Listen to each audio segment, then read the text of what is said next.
The patrol car's lights painted Ryan Hale's face in alternating shades of red and blue as Officer Elena Cruz's hand rested on her service weapon. "Sir, I need you to keep your hands where I can see them."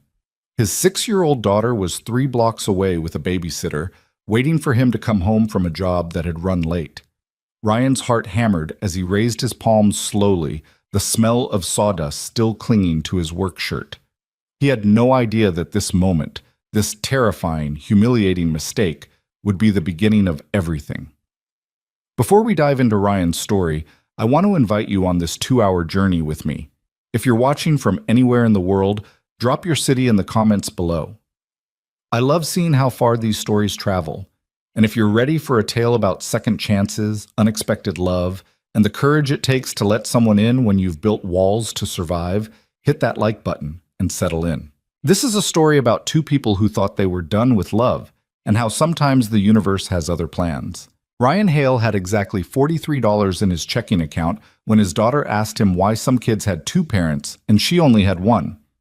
It was a Tuesday night in early October, the kind of evening when Portland's rain came down in sheets that blurred the apartment windows into abstract watercolor paintings.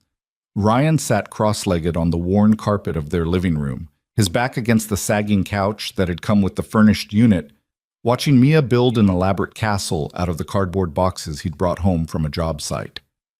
"Some families are just different, kiddo," Ryan said, his voice carrying the practiced ease of a father who'd answered variations of this question 100 times.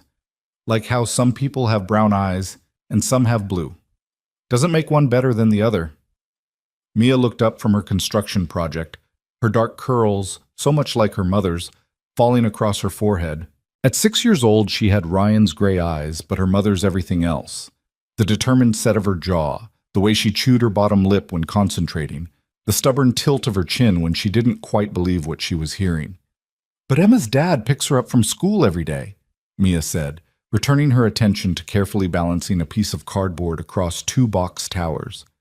"And her mom makes fancy lunches with the crusts cut off and everything in little containers." Ryan felt the familiar twist in his chest, that particular brand of inadequacy that came with single parenthood and a bank account that never seemed to recover from the previous month's emergencies. "You don't like the lunches I make?" "I love your lunches, Daddy." Mia's voice was immediate and fierce, the way only a 6-year-old's could be. She abandoned her castle and crawled across the carpet to throw her arms around his neck. "You make the best peanut butter sandwiches in the whole world. I was just wondering." Ryan wrapped his arms around his daughter and breathed in the scent of the strawberry shampoo he'd bought on sale at the grocery store. These moments, these simple, perfect moments, were what kept him going through the 14-hour days, the jobs that paid just enough to cover rent and groceries, the nights when he fell into bed so exhausted he could barely remember his own name. "Tell you what," he said, pulling back to look at her face. "How about tomorrow I cut the crusts off and use those fancy toothpicks from the takeout place? Make it all professional-like." Mia's face split into a grin that could have powered the entire apartment complex. "Can you make them into triangles?" "Triangles, squares, maybe even some circles if I'm feeling really ambitious." "You can't make circles out of bread, Daddy. That's silly." "Watch me." She giggled, the sound filling their small living room like sunlight breaking through clouds, and Ryan felt something settle in his chest. This was enough. This had to be enough. Because wanting more, wanting a partner, wanting help, wanting someone to share the weight of being everything to this tiny human who depended on him for literally everything, that was a luxury he couldn't afford. Not in terms of money, though that was true too, but in terms of emotional bandwidth. Ryan Hale was 28 years old, and he was tired in a way that sleep never quite fixed. "All right, architect," he said, untangling himself from Mia's embrace. "Bath time in 10 minutes. Think your castle will survive until tomorrow?" "I'll build a moat," Mia declared, already crawling back to her cardboard kingdom. "That'll protect it." Ryan pushed himself up from the floor, his knees protesting in a way that made him feel twice his age. The apartment was small, a 1-bedroom that he'd converted into a 1.5 by hanging a curtain to section off a corner for Mia's bed and dresser. His own mattress lived in the living room, folded against the wall during the day to create more space. The kitchenette was barely large enough for one person to stand in, The bathroom had a shower that only produced hot water if you waited exactly 4.5 minutes, and the heating was so unreliable that Ryan had invested in 3 space heaters from a thrift store. But it was theirs, clean, safe, and theirs. Ryan moved into the kitchenette and started preparing Mia's lunch for the next day. The routine was so familiar, his hands moved on autopilot. Bread from the bag, peanut butter from the jar that was almost empty, add that to the grocery list, strawberry jam that Mia preferred over grape. He pulled out his pocket knife and carefully cut the crusts off, then sliced the sandwich into triangles with the precision he usually reserved for measuring crown molding. Through the doorway, he could hear Mia narrating an elaborate story about a princess who lived in a cardboard castle and fought dragons made of dust bunnies. Her imagination was boundless, untainted by the financial stress and constant juggling that defined Ryan's existence. That was what he fought for every single day, keeping her world magical while he handled all the sharp edges of reality. His phone buzzed on the counter. Ryan wiped his hands on a dish towel and checked the screen. A text from Marcus, his crew lead, and the closest thing Ryan had to a best friend. Job in Hillsboro ran over. Gonna need you there by 6 a.m. tomorrow. Overtime pay. Ryan's thumb hovered over the keyboard. 6 a.m. meant leaving the apartment by 5:15, which meant waking Mia at 4:45 to drop her at Marcus's sister's place. Elena watched Mia sometimes when Ryan's schedule got weird. She ran a small daycare out of her home and had known Marcus since high school, but 4:45 was pushing it, even for emergency care. How late we talking? Ryan typed back. The response came quickly. Probably till 7 or 8 p.m. Client's a lawyer, wants the whole basement finished before some big party this weekend. Said he'd pay double if we make it happen. Double pay. Ryan did the math in his head. Double pay on a 12-hour day would cover not just this month's groceries, but next month's too, with enough left over to maybe, finally, take Mia to that indoor playground she'd been asking about since summer. I'm in, he texted. Thanks for thinking of me. You're my best Finish guy, man. Couldn't do it without you. Ryan set the phone down and stared at Mia's half-prepared lunch. Best Finish guy. At 28, he'd somehow become the person contractors called when they needed crown molding that looked like it had been installed by someone who actually cared, when they needed baseboards that met at perfect 45-degree angles, when they needed someone reliable who showed up on time and didn't cut corners. It wasn't the life he'd imagined at 18 when he'd been accepted to Portland State's engineering program with a partial scholarship. But then Sarah had gotten pregnant their sophomore year, and suddenly abstract plans about degrees and careers had collided with the very concrete reality of an ultrasound photo and a due date. They tried to make it work, got married at the courthouse, moved into a cramped studio, juggled classes and part-time jobs and prenatal appointments that always seemed to conflict with everything else. Mia had arrived 6 weeks early, small and fierce and absolutely perfect. Ryan had held his daughter in the hospital, this tiny human who weighed barely 5 pounds, and felt his entire world reorganize itself around her existence. Sarah had lasted 9 months after that. Ryan didn't blame her, not really. She'd been 20 years old, drowning in postpartum depression and student debt and the suffocating reality of a life she'd never chosen. One morning, he'd woken up to find half the closet empty and a note on the kitchen counter. I can't do this. I'm sorry. She's better off with you. That had been 5.5 years ago. Ryan had heard through mutual friends that Sarah was living in Seattle now, working in marketing, engaged to someone with a stable job and a condo overlooking the water. He was happy for her, in a distant sort of way. She sent a birthday card to Mia every year with a check for $50 inside, and sometimes Ryan wondered if she ever thought about the daughter she'd left behind, if she ever regretted her choice. But mostly, he didn't think about Sarah at all. There wasn't time. Daddy! Mia's voice pulled him back to the present. The castle fell down. Did the dragon win? No, the princess is rebuilding it, but she needs help. Ryan smiled, wrapped the sandwich in plastic wrap, and added an apple and a juice box to Mia's lunch bag. Tomorrow, he'd be at a job site in Hillsboro for 12 hours, breathing sawdust and running on coffee and whatever protein bars he could eat between measurements. But tonight, he was a supporting character in his daughter's cardboard kingdom. The princess's chief royal engineer reporting for duty, he announced, moving back into the living room. Mia beamed at him. You have to bow first. Ryan dropped to one knee with exaggerated formality. Your Highness, I am at your service. The next hour passed in the comfortable rhythm of their evening routine, rebuilding the castle, bath time complete with rubber ducks, and Mia's ongoing saga about a shark named Gerald, brushing teeth while Ryan made sound effects for each tooth. This one's the noisy neighbor, this one's shy, and finally, the holy ritual of bedtime stories. Mia's corner of the apartment was small but carefully curated. Ryan had built her a bookshelf out of reclaimed wood from a demolition job, painted it purple because purple was her favorite color that month, and filled it with library books and secondhand finds. Her bed was a twin mattress on a simple frame he'd constructed himself, covered with a quilt that Marcus's mother had made when Mia was born. Glow-in-the-dark stars covered the ceiling, arranged in constellations Ryan had looked up online to make sure they were accurate. "Which story tonight?" Ryan asked, settling onto the edge of the mattress. Mia was already under the covers, her stuffed elephant clutched against her chest. "The one about the girl who builds a rocket ship." "Again? We've read that one 4 nights in a row." "It's the best one." Ryan couldn't argue with that logic. He pulled the book from the shelf, a worn picture book about a girl who wanted to see the stars and built a spacecraft out of things she found in her backyard, and opened to the first page.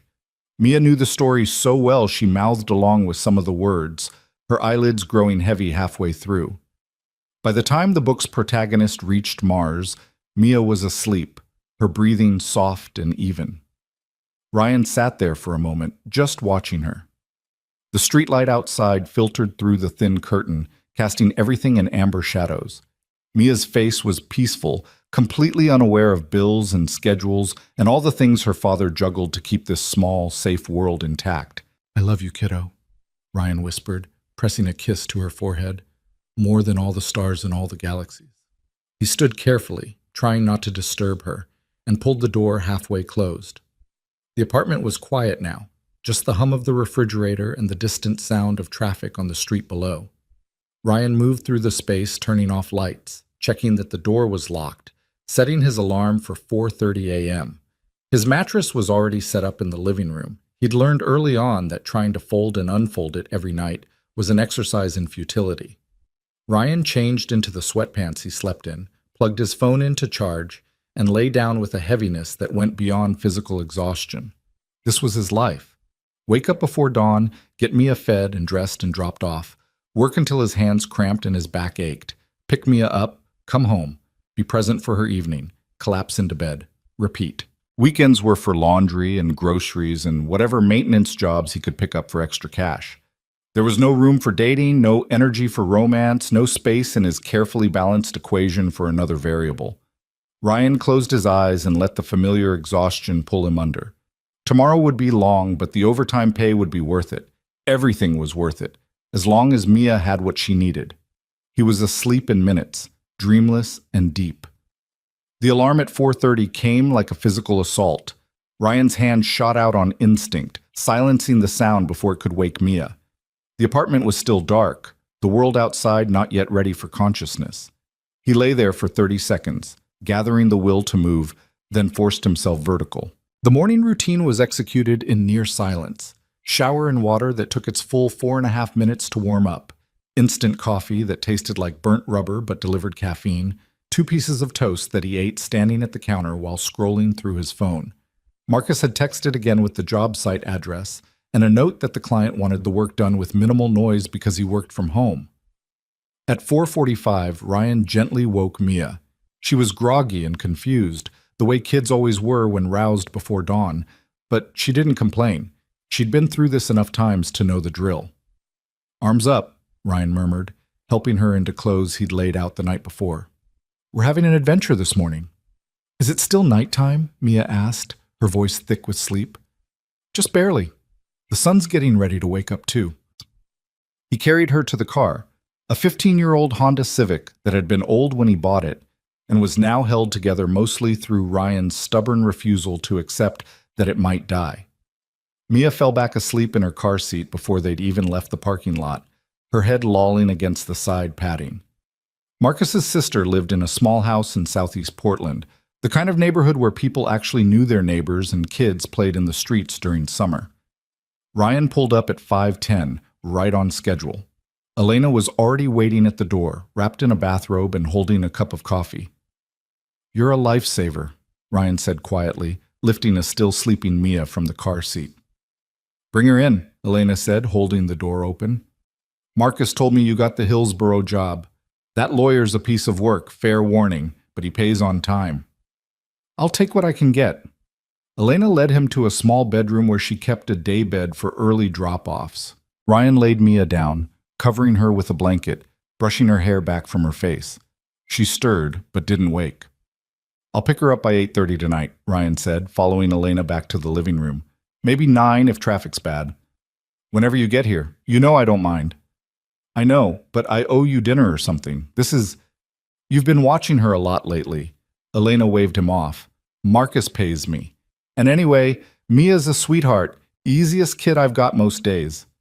Ryan wanted to argue, wanted to insist that he needed to do something more to show his appreciation, but Elena was already ushering him toward the door with the practiced efficiency of someone who'd been running a daycare for a decade. "Go," she said. "Traffic's going to be hell getting to Hillsborough. I'll see you tonight." The drive west was exactly as miserable as predicted. Ryan merged onto Highway 26 into a river of taillights, the sky slowly lightening from black to gray to the flat, colorless dawn that characterized October in Portland. He used the time to mentally review the job specs Marcus had sent. Full basement finish, drywall already up. They were handling trim and paint and the detail work that would make the space look intentional rather than slapped together.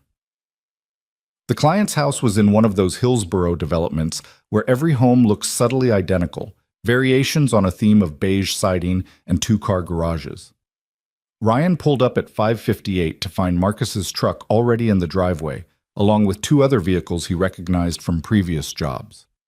Marcus met him at the door, a tall black man in his mid-30s with the kind of permanent smile that made clients trust him instantly.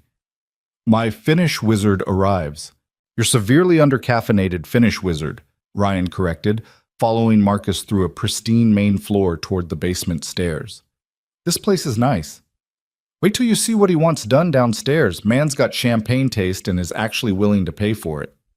The basement was massive, easily 1,000 square feet, with high ceilings that had required special permits. The drywall was indeed already installed, taped, and ready for paint.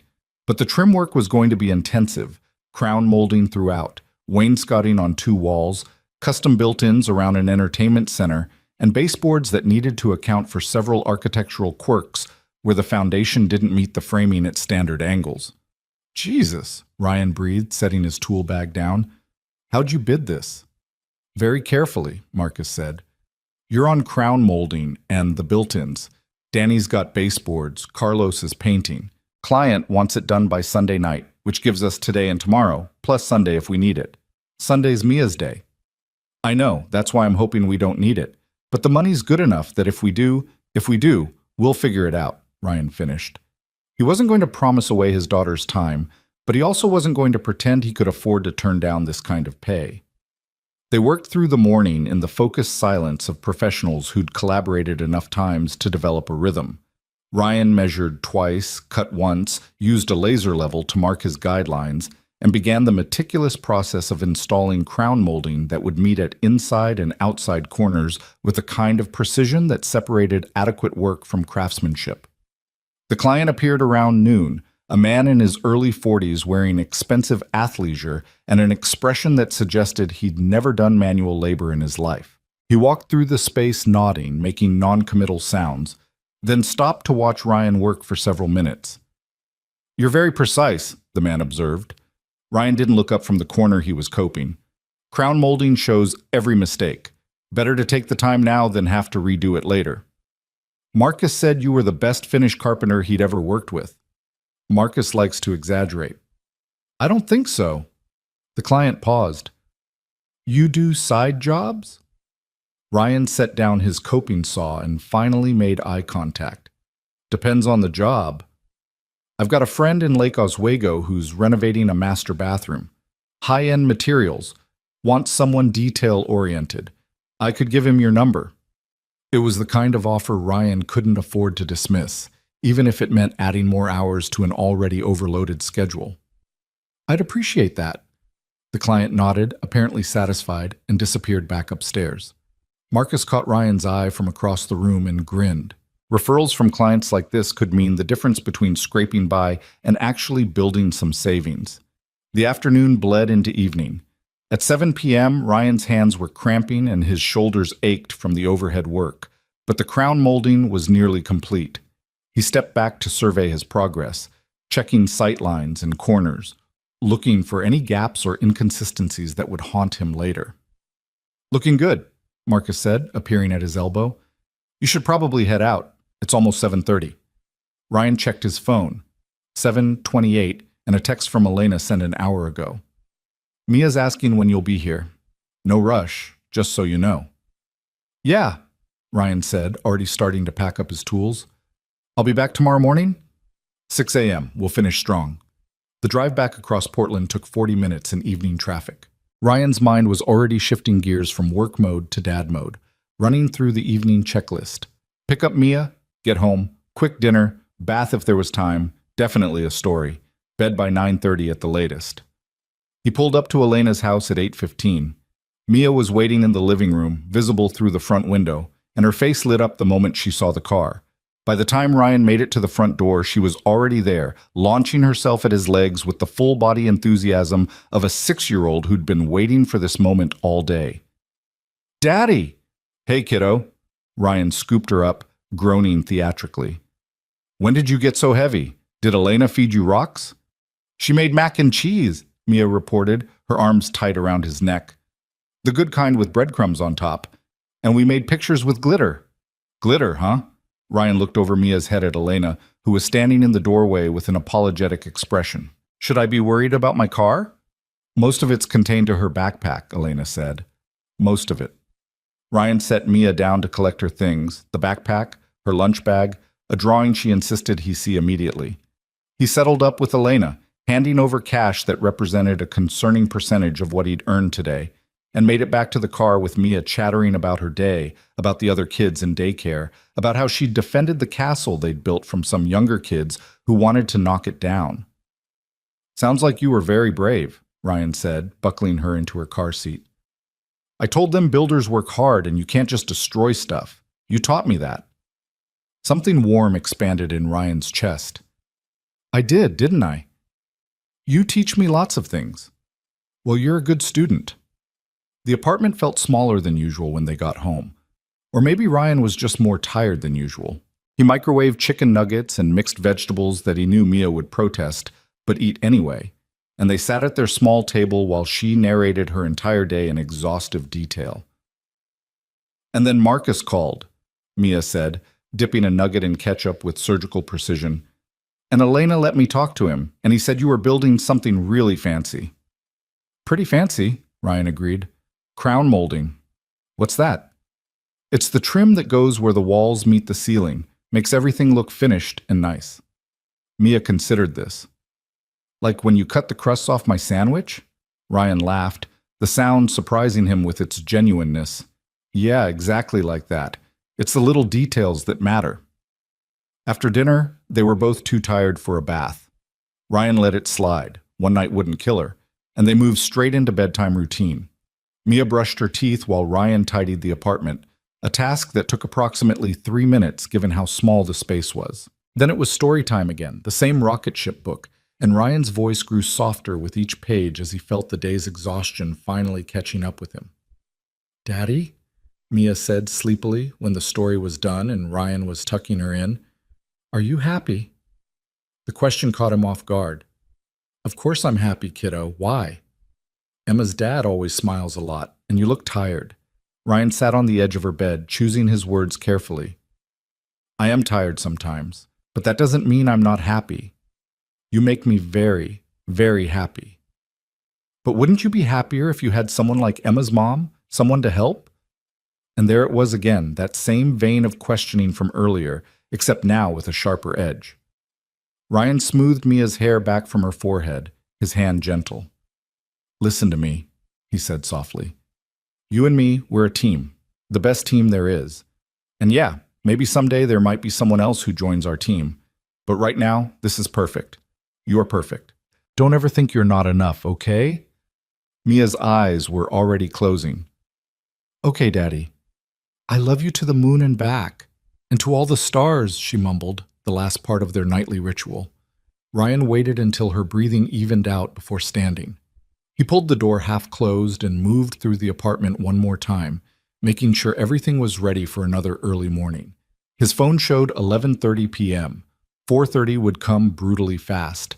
But as he finally lay down on his own mattress, staring at the ceiling where no glow-in-the-dark stars kept him company, Mia's question echoed in his mind. Wouldn't you be happier? The honest answer was complicated. Would help make things easier? Absolutely. Would it be nice to have another adult to share the burden with, to talk to at the end of long days, to simply exist beside in the quiet moments? Of course. But Ryan had learned the hard way that wanting something and being ready for it were two entirely different things. Dating required time he didn't have. It required emotional energy he'd already allocated to keeping himself and Mia afloat. It required vulnerability and trust and the willingness to let someone into the small, carefully balanced world he'd constructed. And what if it didn't work out? What if Mia got attached to someone who left? What if Ryan opened himself up to that kind of hurt again and couldn't recover this time? No. It was simpler this way. Safer. Just him and Mia against the world, exactly the way it had been for 5.5 years. Ryan closed his eyes and willed sleep to come.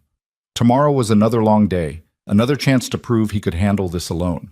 He had no idea that in less than 24 hours, a routine walk home would turn into something that would challenge every wall he'd built, every assumption he'd made about what his life could be. But tonight, in the darkness of his small apartment, Ryan Hale was just a tired single father who loved his daughter more than anything in the world and believed that had to be enough.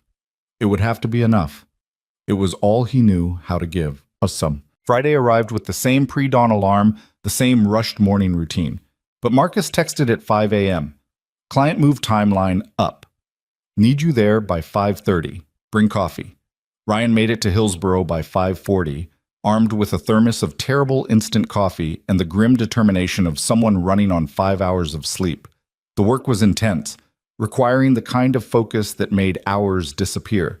He lost himself in the precision of measuring and cutting, in the satisfaction of joints that met perfectly, in the tangible proof that his hands could create something beautiful out of raw materials. They broke for lunch at 1 p.m. Ryan ate a protein bar in his car and checked his phone to find a message from the Lake Oswego client the homeowner had mentioned. Got your number from Jeff Paulson, interested in discussing a bathroom reno. Available for a site visit Sunday afternoon? Sunday. Mia's day. The day they usually spent at the park, or the library, or just being lazy together at home. Ryan stared at the message for a long moment, then typed back. What time Sunday? 2 p.m.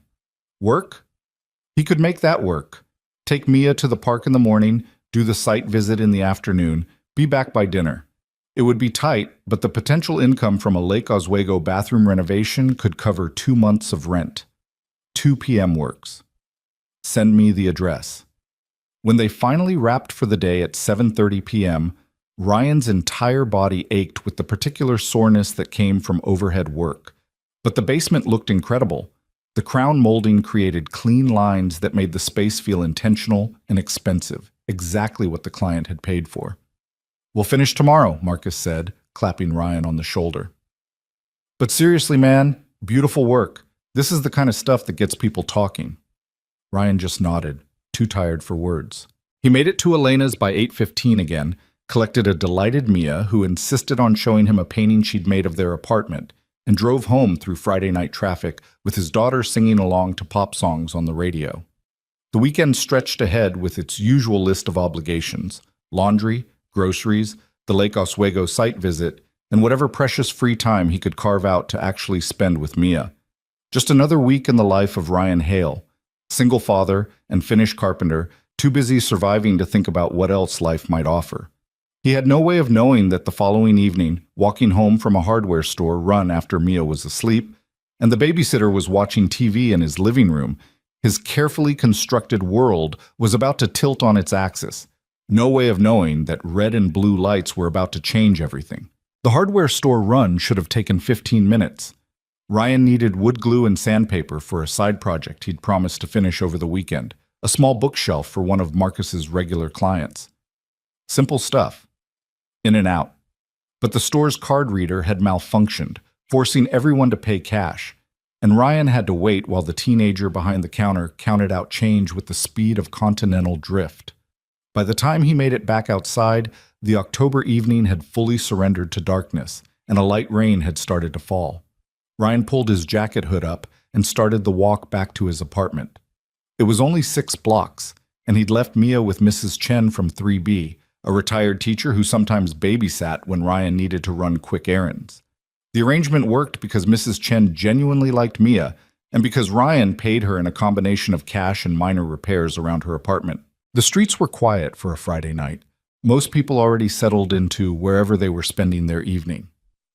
Ryan's mind was already home, mentally reviewing the list of things he needed to accomplish before Sunday's site visit. He'd need to press his one good button-down shirt, make sure his work portfolio was updated, maybe watch a few YouTube videos about high-end bathroom finishes so he could speak intelligently about. The patrol car appeared out of nowhere, lights erupting in a cascade of red and blue that turned the wet street into a disco of law enforcement. Ryan's heart lurched into his throat as the vehicle pulled up beside him, and a voice crackled through the external speaker. "Sir, stop where you are and keep your hands visible." Ryan froze. His first thought was absurdly practical, the hardware store bag. He was holding a bag from a hardware store, and his other hand was in his jacket pocket because it was cold. Slowly, carefully, he removed his hand from his pocket and raised both arms slightly, the bag swinging from his fingers. The patrol car door opened and an officer stepped out. Even in the distorted light, Ryan could see she was young, probably close to his age, with dark hair pulled back in a tight bun and an expression that managed to be both professional and somehow gentle. Her hand rested on her service weapon, not drawing it but making its presence known. "Sir, I need you to set the bag down and keep your hands where I can see them." Ryan's mouth had gone dry. "What's this about?" "Set the bag down, please." Her voice was calm, controlled, the tone of someone who'd done this 1,000 times. Ryan bent slowly and set the hardware store bag on the sidewalk. The wood glue and sandpaper suddenly felt incriminating, though he couldn't articulate why. When he straightened, his hands were trembling slightly. The officer moved closer, her eyes scanning him with an intensity that made Ryan feel transparent. She was shorter than he'd initially thought, maybe 5'6", but she carried herself with the kind of confidence that made height irrelevant. "I'm Officer Cruz," she said. "We had a report of a theft in progress at a convenience store 3 blocks from here. Suspect is a white male, late 20s, dark jacket, jeans, approximately 6 feet tall." Ryan felt his stomach drop. "I was at the hardware store. I have a receipt." "I'm going to need to see some ID." Ryan's wallet was in his back pocket. He started to reach for it, then stopped, suddenly hyper-aware of every action, every movement that might be misinterpreted. "My wallet's in my back pocket. Is it okay if I—" "Slowly," Officer Cruz said. Ryan extracted his wallet with exaggerated care and handed over his driver's license. Officer Cruz examined it with a small flashlight, her expression neutral. The rain was picking up, and Ryan could feel it soaking through his jacket, cold water trickling down the back of his neck. "Ryan Hale," she read. "This address current?" "Yes, ma'am. I live about 4 blocks from here. I was just grabbing supplies from the hardware store and heading home." "You said you have a receipt?" Ryan gestured toward the bag on the ground. "It's in there." Officer Cruz crouched and carefully opened the bag, extracting the receipt and examining it with the same thorough attention she'd given his ID. Ryan watched her, trying to read her expression and finding nothing. She was good at this, he realized, good at being unreadable. After what felt like an hour but was probably less than 2 minutes, Officer Cruz straightened and handed his license back. "The timing doesn't match. The robbery was called in 8 minutes ago, and this receipt is time-stamped from 23 minutes ago." Ryan felt the tension in his shoulders ease slightly. "So I can go?" But Officer Cruz didn't move. She was studying him now with an expression that had shifted from professional assessment to something Ryan couldn't quite identify. Curiosity, maybe. Or calculation. "You live alone?" she asked. The question was so unexpected that Ryan almost laughed. "What?" "It's just—" Officer Cruz paused, and for the first time, her professional mask slipped slightly. "This is going to sound strange, but you're not married, right? No ring, no mention of a partner when you said you were heading home." Ryan's confusion was complete. "I don't understand what that has to do with—" "Nothing. It has nothing to do with the stop." Officer Cruz seemed to be having an internal argument with herself. "Look, I stopped you because you matched a description. You've been cleared, but I'm going to be completely unprofessional for about 30 seconds, and then you can file a complaint about me if you want." "A complaint about what?"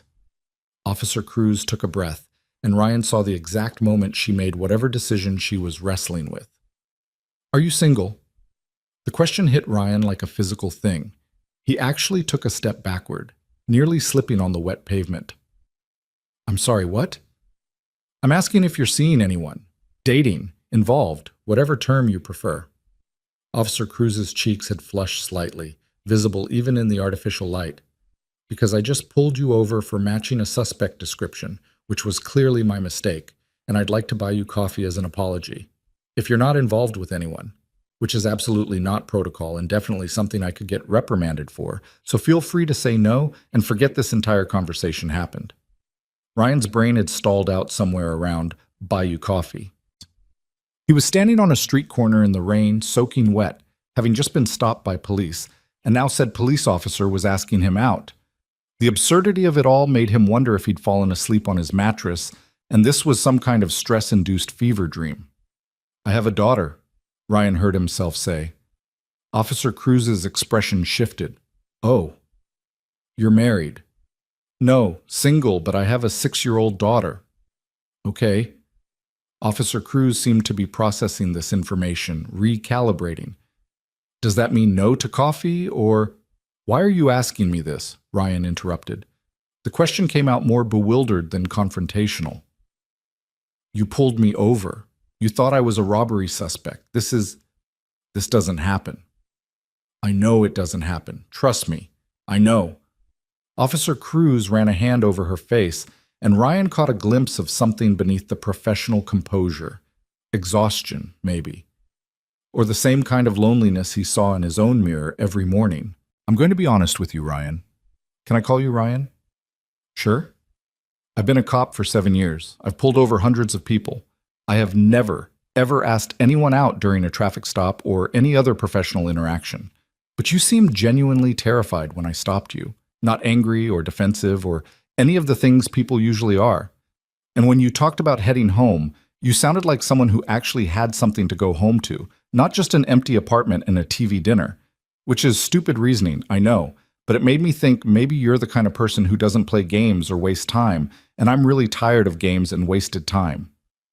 Ryan stood there, rain running down his face, trying to reconcile this speech with the controlled professional who'd stopped him 5 minutes ago. Officer Cruz looked equally surprised by her own words, as if they'd escaped without permission. "I should go," Ryan said finally. "My daughter's with a babysitter, and I told her I'd only be 20 minutes. "Right, of course." Officer Cruz stepped back, her professional mask sliding into place like a shield. "I apologize for the stop and for the inappropriate request. You're free to go." Ryan picked up his hardware store bag. His hands were still shaking, but now he couldn't tell if it was from the adrenaline of being stopped or from something else entirely. He made it 3 steps before stopping and turning back. Officer Cruz was already at her patrol car, hand on the door handle. "Coffee," Ryan called out. She turned. "What?" "You said coffee. As an apology." Ryan had no idea what he was doing, what he was thinking, why words were leaving his mouth without consulting his brain first. "When were you thinking?" Officer Cruz's expression transformed. Not quite a smile, but something close. Something that suggested she knew how to smile but had forgotten the mechanics. "When do you have free time?" "I don't. But Sunday afternoon I have a site visit in Lake Oswego at 2. I could do 11 a.m. maybe?" There's a cafe near my apartment that doesn't completely suck. Grounds on Morrison. You know it? I patrol this neighborhood 4 nights a week. I know every coffee shop within a 6-block radius. Officer Cruz pulled out her phone. Give me your number. Ryan recited it, watching as she typed it in. His phone buzzed a moment later with a text. This is Officer Cruz. Elena. My name's Elena. Elena, Ryan repeated, the name feeling strange in his mouth, foreign and familiar at once. Sunday at 11, Elena said. Grounds on Morrison. I'll be the one not in uniform. And I'll be the one trying to remember how normal people have conversations that don't start with being suspected of robbery. That got an actual smile, brief but genuine. Fair enough. Go home to your daughter, Ryan. Ryan nodded and started walking. He made it half a block before his legs started feeling unsteady, and he had to stop and lean against a building. His phone was still in his hand, Elena's text still on the screen. He stared at it, trying to process what had just happened. A police officer had stopped him, had asked him out, had looked at him with an expression that suggested she understood exactly what it was like to be tired in a way that sleep didn't fix. And he'd said yes to coffee, which was insane, because he didn't date. He didn't have time to date. He didn't have the emotional bandwidth to date, but he'd said yes anyway. Ryan pushed off from the building and continued home, his mind churning. Mrs. Chen would be wondering where he was. Mia would be asleep or close to it. The bookshelf wouldn't build itself. Sunday's site visit required preparation. The list of practical concerns was endless, each one a perfectly valid reason to text Elena back and cancel, to explain that he'd made a mistake, that his life didn't have room for this kind of complication. By the time he reached his apartment building, Ryan had composed and deleted 17 different texts. He settled on nothing, climbing the stairs to 3B in silence. Mrs. Chen opened the door before he could knock. There you are. I was about to call. Sorry, I got held up. Ryan couldn't quite meet her eyes, afraid that what had just happened was somehow written on his face. How was Mia? Perfect angel, as always. Asleep about 20 minutes ago. Mrs. Chen gathered her knitting bag and sweater. You look rattled. Long day. Mrs. Chen's expression suggested she didn't quite believe him, but she didn't press. Same rate as usual? Ryan handed over cash and watched her shuffle toward the stairs. Then he let himself into his apartment, moving quietly through the darkened space. Mia's corner was peaceful, her breathing soft and even, one arm thrown over her stuffed elephant. Ryan changed out of his wet clothes and sat on his mattress, phone in hand. Elena's text was still there, still real. He typed, "Thanks for not arresting me." The response came 30 seconds later. "Thanks for not filing a complaint about harassment. Is it harassment if I said yes? Legally, no. Professionally, probably." Ryan found himself smiling at his phone, which was ridiculous. He was 28 years old, not a teenager with a crush. But there was something about the directness of Elena's texts, the way she didn't hide behind emojis or games, that felt refreshing. "See you Sunday," he typed. "Sunday," she confirmed. Then, after a pause, "For what it's worth, I really am sorry about stopping you." That part was genuinely awful timing. Could have been worse, could have actually been a robbery suspect. True. Sleep well, Ryan. Ryan set his phone down and lay back on his mattress, staring at the ceiling. Sleep well. As if that was possible now, with his mind running through 1,000 scenarios, 1,000 ways this could go wrong or right, or nowhere at all. What was he doing? He had a daughter, a job that barely covered expenses, a life balanced so precariously that adding any new element felt like inviting disaster.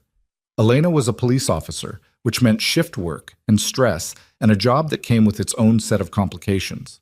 They'd met because she'd stopped him on the street, suspected him of a crime. This wasn't a meet cute. This was a recipe for awkwardness at best, disaster at worst. But she'd looked at him with those dark, tired eyes and asked about coffee, and something in Ryan's chest had responded before his brain could intervene. Something that recognized a kindred spirit, someone else who understood what it meant to carry weight that never quite set down. Ryan closed his eyes and tried to sleep. Tomorrow was Saturday. Groceries, laundry, the bookshelf project. Mia would want to go to the park if the rain stopped. There were a dozen practical things that required his attention, none of which included obsessing over a coffee date that probably wouldn't lead anywhere anyway. But as sleep finally pulled him under, Ryan's last conscious thought was of Elena's smile, brief and genuine, and the way her voice had softened when she told him to go home to his daughter. Saturday morning arrived with Mia bouncing on Ryan's mattress at 7:30, her hair a wild tangle, and her voice bright with the kind of energy only children possessed before 9 a.m. "Daddy, it stopped raining. Can we go to the park? Please, please, please." Ryan groaned and pulled the blanket over his head. "What time is it?" "Park time." "That's not a real time." Mia tugged the blanket down, her face inches from his. "Please?" There was no universe in which Ryan could resist that expression. "Okay, but first breakfast. And you have to let me have at least 1 cup of coffee." "Deal!" They went through the morning routine at a more leisurely pace than weekdays allowed. Ryan made pancakes from a mix, while Mia set the table with exaggerated care, placing each fork and knife with the precision of someone performing surgery. The apartment filled with the smell of butter and artificial maple syrup, and for a moment, Ryan let himself just exist in the simplicity of it. "Daddy," Mia said around a mouthful of pancake, "can we bring bread for the ducks?" "The sign at the park says not to feed ducks bread. It's not good for them." "But they like it." "Just because something likes something doesn't mean it's good for it." Ryan pointed his fork at her plate. "Kind of like how you like candy for breakfast, but I make you eat pancakes instead." Mia considered this logic, then brightened. "Can we bring peas? The sign says peas are okay." "We can bring peas." They made it to the park by 9:30, armed with a Ziploc bag of frozen peas that were slowly thawing in the October sun. The park was small but well-maintained, with a playground that had recently been updated and a pond that attracted ducks and the occasional ambitious goose. Mia ran straight for the swings, her jacket flapping behind her like wings. Ryan settled onto a bench, coffee thermos in hand, and watched his daughter pump her legs with fierce determination. Other parents dotted the playground, mostly mothers, Ryan noticed, though there was one dad pushing a toddler on the baby swings and looking like he might fall asleep standing up. His phone buzzed. A text from Marcus. "How'd the hardware run go last night?" Ryan hesitated, then typed, "Got the stuff. Also got stopped by cops." The response was immediate. "What? Wrong place, wrong time. Matched a suspect description. Got cleared. Jesus, man. You okay?" Ryan thought about Elena's smile, about coffee on Sunday, about the way his stomach had flipped when she'd asked if he was single. "Yeah, I'm okay." He spent the next 2 hours at the park, pushing Mia on the swings, helping her across the monkey bars, and supervising the great duck feeding expedition that resulted in every duck in the pond converging on them like a feathered mob. Mia was delighted. Ryan was pretty sure they'd violated at least 3 park regulations. By noon, they were both tired and hungry. Ryan stopped at a grocery store on the way home, Mia riding in the cart and helping by adding items she deemed essential. Cookies, more cookies, a magazine about horses, and a small succulent plant she insisted needed rescuing. "We can't save every plant in the store, kiddo." "But this one's looking at me."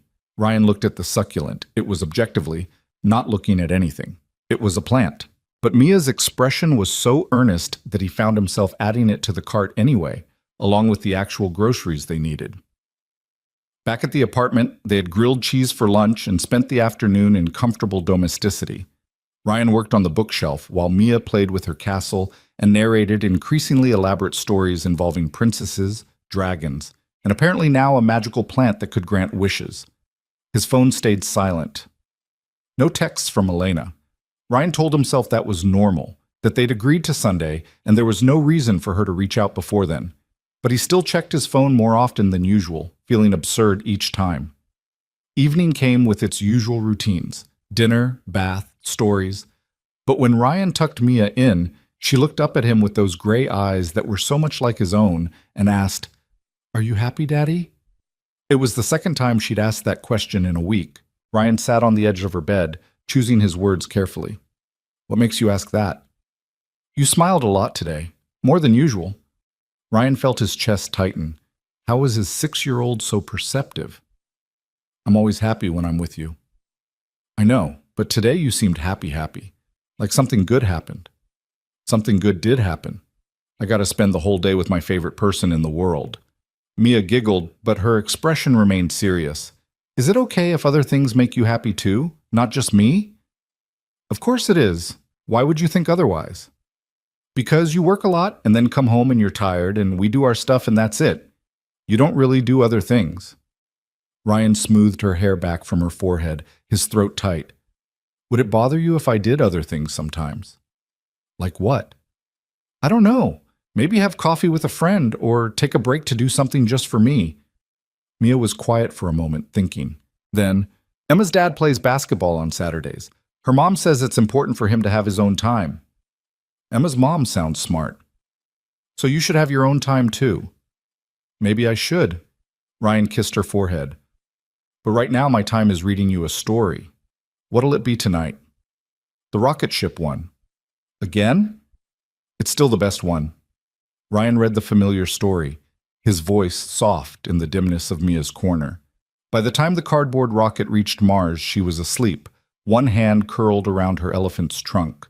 Ryan stayed for a moment, just watching her breathe, this small, perfect human who somehow understood that he needed permission to be something beyond her father. Sunday morning arrived with anxiety Ryan hadn't expected. The site visit in Lake Oswego wasn't until 2, and coffee with Elena was at 11, which left the morning free for last-minute panic about both events. He'd laid out clothes the night before, his good jeans and a button-down shirt that was professional enough for the client meeting but casual enough for coffee. His work portfolio was updated, his phone charged, his thermos filled. Everything was prepared except his mental state. "You look fancy," Mia observed over breakfast. "Is it for your work thing?" "Partly." "What's the other part?" Ryan added milk to his coffee, not meeting her eyes. "I'm meeting someone for coffee first. A friend." "What friend?" "A new friend." Mia's eyes went wide. "Like a date friend?"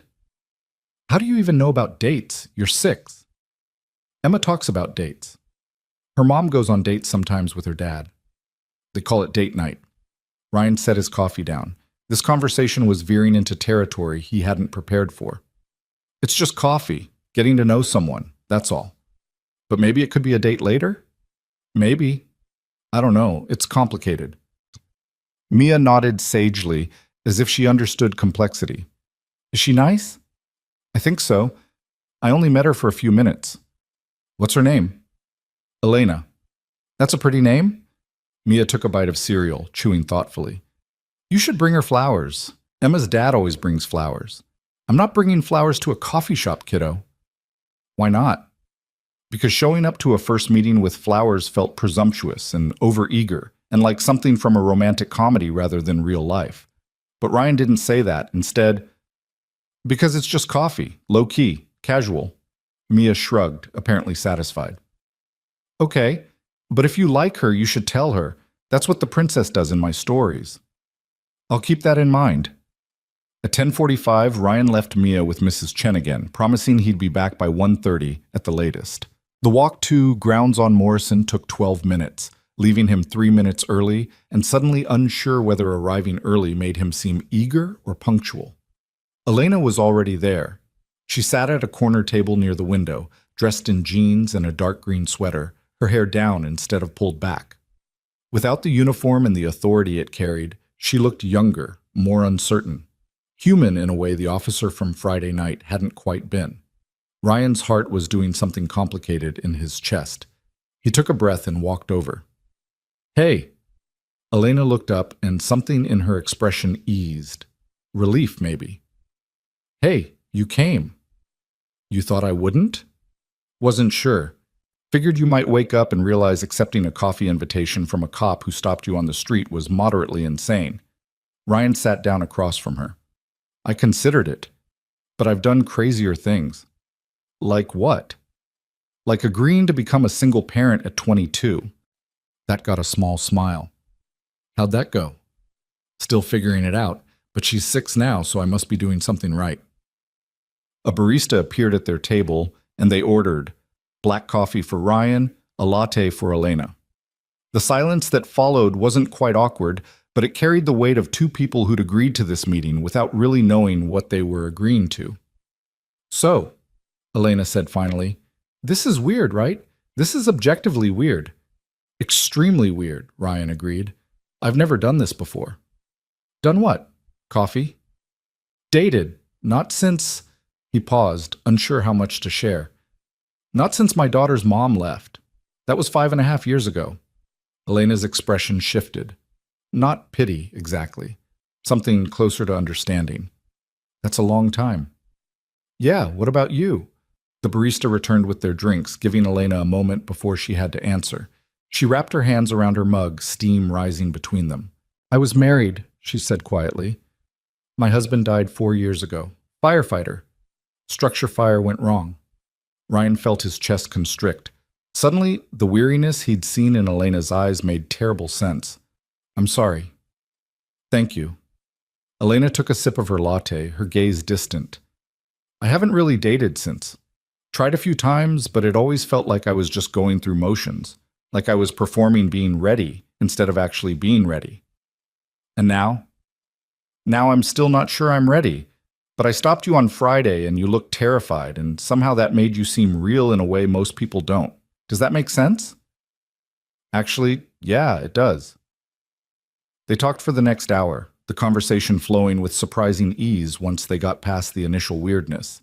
Elena told him about her 7 years on the force, about why she became a cop after losing her husband instead of running from anything related to public service. Ryan talked about construction, about the satisfaction of building things with his hands, about how fatherhood had rearranged his entire understanding of what mattered. "What's your daughter like?" Elena asked. Ryan's whole face changed when he smiled. "Smart. Too smart sometimes. She asks questions I don't have answers for. Like yesterday, she asked if I was happy." "What'd you tell her?"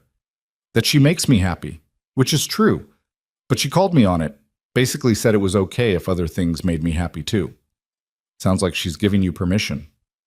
"I think she is, which is absurd because she's 6. "Maybe she sees something you don't." Ryan checked his phone, 12:40. Almost time to leave for Lake Oswego. The realization hit with a strange disappointment. He wasn't ready for this to end. "I have to go," he said reluctantly. "Site visit." "Right. You mentioned." Elena stood when he did, and they faced each other in the cafe with the awkwardness of two people navigating uncharted territory. "This was nice." "Yeah, it was. So do we. Should we do this again?" Ryan thought about Mia's words. "You should tell her." "I'd like to, if you would." "I would." Elena pulled out her phone. "Next week? I'm off Thursday evening." "Thursday works." They exchanged a few more texts to confirm details, and then Ryan was heading toward his car, his mind already split between the client meeting ahead and the hour he'd just spent learning about Elena Cruz. About how she took her coffee with exactly 2 sugars, how she'd wanted to be a lawyer before her husband died and becoming a cop felt like the only way to survive grief, how she lived alone in a condo with a balcony she never used because it reminded her too much of plans that would never happen. The Lake Oswego meeting went well. The client was impressed with Ryan's portfolio and wanted him to start the following week. The pay was exactly as good as anticipated, which meant Ryan could stop holding his breath every time an unexpected expense appeared. But as he drove back through Portland traffic, his mind kept returning to the cafe, to Elena's careful smile, to the way she'd understood without judgment what it meant to be not quite ready, but trying anyway. His phone buzzed at a red light. A text from Elena. "Thanks for coffee and for not being weird about the whole dead husband thing." Ryan typed back. "Thanks for not being weird about the whole single dad raising a kid alone thing. We're quite a pair." "Yeah, we really are." When Ryan picked up Mia from Mrs. Chen, his daughter took one look at his face and announced, "You like her." "What?" "Elena, you like her. You're smiling the happy way again." Ryan couldn't even deny it. "Maybe I do." "Oh, good," Mia said matter-of-factly, taking his hand as they walked to their apartment. "You should be happy more." That night, after Mia was asleep and the apartment was quiet, Ryan lay on his mattress thinking about the risk he was taking, about how letting someone in meant vulnerability, meant the possibility of hurt, meant complicating the careful balance he'd maintained for years. But he was tired of just surviving, tired of coming home to silence, tired of believing that what he had was all he deserved.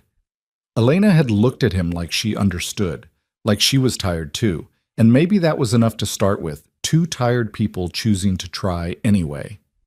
Ryan closed his eyes and let himself imagine what Thursday might bring, what small steps forward might look like, what it might mean to finally believe that wanting more wasn't selfish or dangerous or impossible, just maybe possible after all.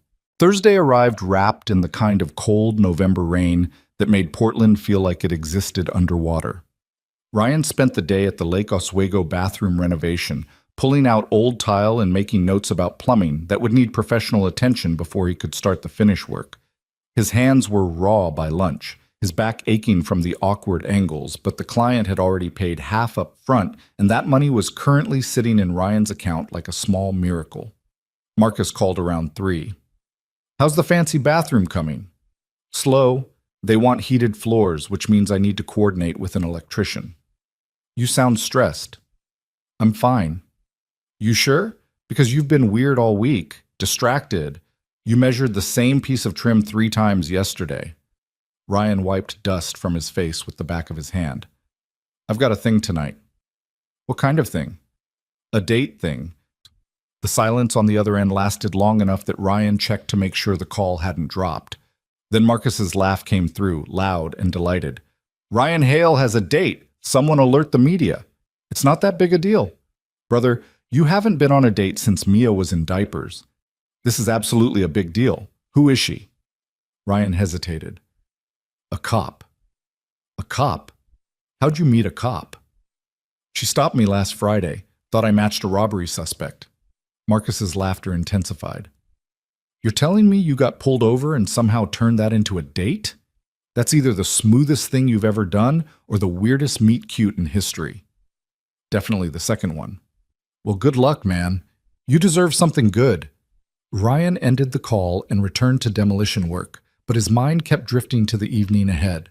Elena had suggested a small Italian place in her neighborhood, somewhere quiet where they could actually talk. Ryan had agonized over what to wear before settling on dark jeans and a sweater that didn't have paint stains. He'd arranged for Mrs. Chen to watch Mia until 9, which felt simultaneously too long and not long enough. At 5:30, he called it a day and headed home. The apartment was chaos when he arrived. Mia had built what appeared to be an entire city out of cardboard boxes and was in the middle of explaining a complex political situation between the box citizens and their neighbors, the throw pillows. "Daddy!" She launched herself at his legs. "You're home early. Got to clean up for tonight, remember?" "Oh yeah, your date with Elena." Mia's voice carried the kind of volume that definitely reached Mrs. Chen's apartment and possibly the entire floor. "Are you nervous?" "Why would I be nervous?" "Emma says her mom gets nervous before dates. She puts on fancy makeup and changes clothes like 100 times. "I'm not changing clothes 100 times. "But you're a little nervous." Ryan crouched down to Mia's level. "Maybe a little." "That's okay. It means you like her." Mia threw her arms around his neck. "I hope she's nice, and I hope she likes cardboard cities." "That's a pretty specific requirement. It's important, Daddy. Not everyone appreciates good architecture." Ryan showered quickly, the water pressure terrible, as always, and emerged to find Mia had laid out what she deemed appropriate date attire on his mattress. It was essentially what he'd already planned to wear, plus a tie she'd found somewhere. "No tie, kiddo." "But you want to look fancy." "I want to look like myself, just cleaned up a bit." Mia accepted this with a solemn nod. She watched him dress with the intensity of a fashion critic, offering commentary on everything from his sock choice to whether he should roll up his sleeves or leave them down. "Sleeves down," she decided. "It's cold outside." "Good thinking." At 6:15, Mrs. Chen arrived to find Mia giving Ryan a final inspection. "You'll do," Mia announced. "But remember to smile and ask her questions about herself. That's what Emma says is polite." "When did you become a dating expert?" "I pay attention." Ryan kissed the top of her head. "I'll be back by 9. "You be good for Mrs. Chen." "I'm always good." "You're always something, that's for sure." The drive to Elena's neighborhood took 25 minutes through traffic that moved like cold honey. Ryan arrived at the restaurant 10 minutes early and sat in his car, hands gripping the steering wheel, wondering what he was doing. He was 28 years old with a 6-year-old daughter and a bank account that had only recently climbed above 4 digits. Elena was a police officer with a dead husband and grief she'd carried for 4 years. They'd met because she'd stopped him on the street. This was objectively insane. But then his phone buzzed with a text from Elena. "I'm here, corner booth." Corner, trying not to look like I'm freaking out. Ryan smiled despite his nerves and typed back, "On my way in, also freaking out. At least we're freaking out together." The restaurant was small and warm, the kind of place that had probably been family-owned for generations. Checkered tablecloths, candles and wine bottles, the smell of garlic and tomato sauce heavy in the air. Elena sat exactly where she'd said, in a corner booth, dressed in a dark blue sweater that made her eyes look almost black. She saw him and waved, the gesture somehow both confident and uncertain. "Hi," Ryan said, sliding into the booth across from her. "Hi." Elena's hands were wrapped around a glass of red wine. "I ordered already. Hope that's okay. I was nervous and needed something to do with my hands." "Completely understandable." A waiter appeared with menus and Ryan ordered a beer. Then they both stared at the menus like they contained secrets to the universe. The silence stretched just long enough to become uncomfortable before Elena set her menu down with a decisive thump. "Okay, we need to acknowledge that this is weird, right? We met under bizarre circumstances, we barely know each other, and we're both clearly terrified." Ryan set his own menu down. "Acknowledged. So maybe we just lean into the weirdness? Ask the questions people don't normally ask on first dates?" "What kind of questions?" Elena took a sip of wine. "Like why you really became a single dad. Not the surface story, the real one." The waiter returned with Ryan's beer. He took a long drink, buying time, deciding how honest to be. Then he thought about what Mia had said about being happy, and he chose honesty. Her mom left because she couldn't handle it.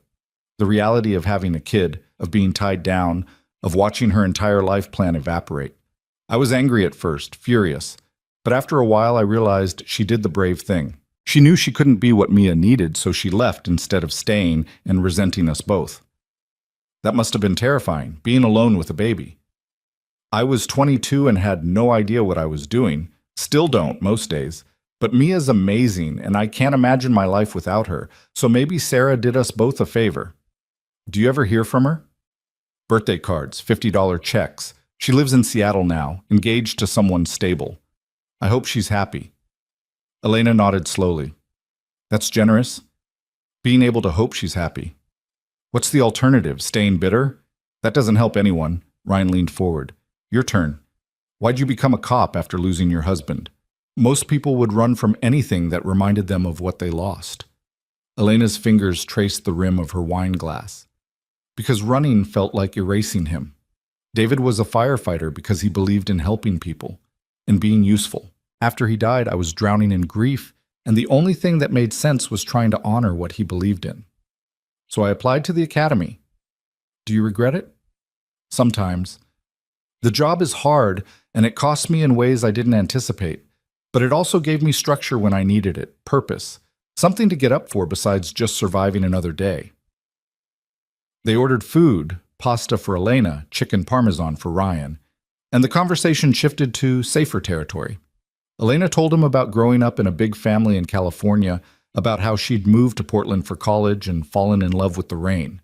Ryan talked about construction, about the satisfaction of finish work, about how Mia had recently decided she wanted to be an astronaut veterinarian princess. That's a lot of jobs, Elena said, smiling. She's ambitious. I figure she'll narrow it down by high school. Or she'll find a way to do all three. Sounds like she takes after her dad in the stubborn department. I'm not stubborn. You've been a single parent for 5 years, working yourself to exhaustion to provide for your kid, and you're sitting here on a date despite being scared out of your mind. That's not stubborn? Ryan considered this. Okay, maybe a little stubborn. It's not a bad thing. Stubborn people survive. The food arrived and they ate slowly, the conversation flowing more easily now. Elena talked about the precinct, about the politics and the paperwork, and the occasional call that made the whole job worthwhile. Ryan described the Lake Oswego bathroom renovation, making her laugh with his impression of the client, explaining why the toilet paper holder needed to be at exactly 23 inches from the floor. "Do you ever get tired of people's weird demands?" Elena asked. "All the time. But weird demands pay the bills, so I smile and nod and install things at exactly 23 inches. Very diplomatic. I save my opinions for when they can't hear me." Elena laughed, the sound genuine and unguarded. Ryan felt something loosen in his chest, some tension he'd been carrying since he'd arrived. This was actually going well. They were actually having a good time. But then Elena's phone buzzed on the table. She glanced at it and her expression changed, something shuddering behind her eyes. "Everything okay?" Ryan asked. "Yeah, just a text from a coworker." But Elena's voice had gone flat, and she wasn't meeting his eyes. "You sure?" Elena set her phone face down on the table. "It's nothing, just precinct gossip." "About what?" "About me. About being seen having coffee with someone on Sunday." Elena's jaw was tight. Apparently it's news when I do anything that isn't work. Ryan felt cold settle in his stomach. "What kind of gossip?"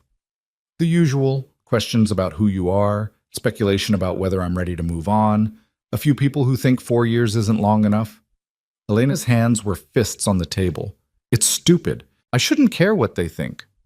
"But you do." "But I do." Elena looked at him finally, her eyes bright. "I've spent 4 years being David's widow.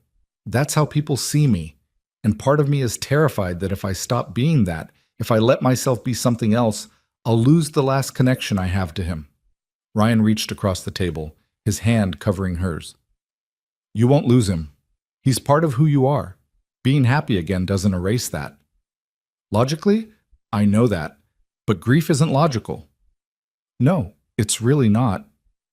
They sat there in silence, Ryan's hand still on Elena's, the restaurant humming with other people's conversations around them. The waiter approached but seemed to sense the moment and veered away. Finally, Elena turned her hand over, her fingers interlacing with Ryan's. "I'm sorry," she said quietly. "This is a terrible second date topic. We're leaning into the weirdness, remember? No surface stuff." "Still, you didn't sign up for my emotional baggage on a Thursday night." "Everyone's got baggage. Mine comes with a 6-year-old and a Honda Civic that might die any day. Yours comes with grief and a job that involves actual danger. We're both carrying stuff." Elena's smile was shaky but present. "When did you get so wise?" "I'm not wise, I'm just tired of pretending everything's fine when it's not." They finished dinner talking about lighter things, favorite movies, embarrassing childhood stories, the ongoing debate about whether Portland's rain was charming or just depressing.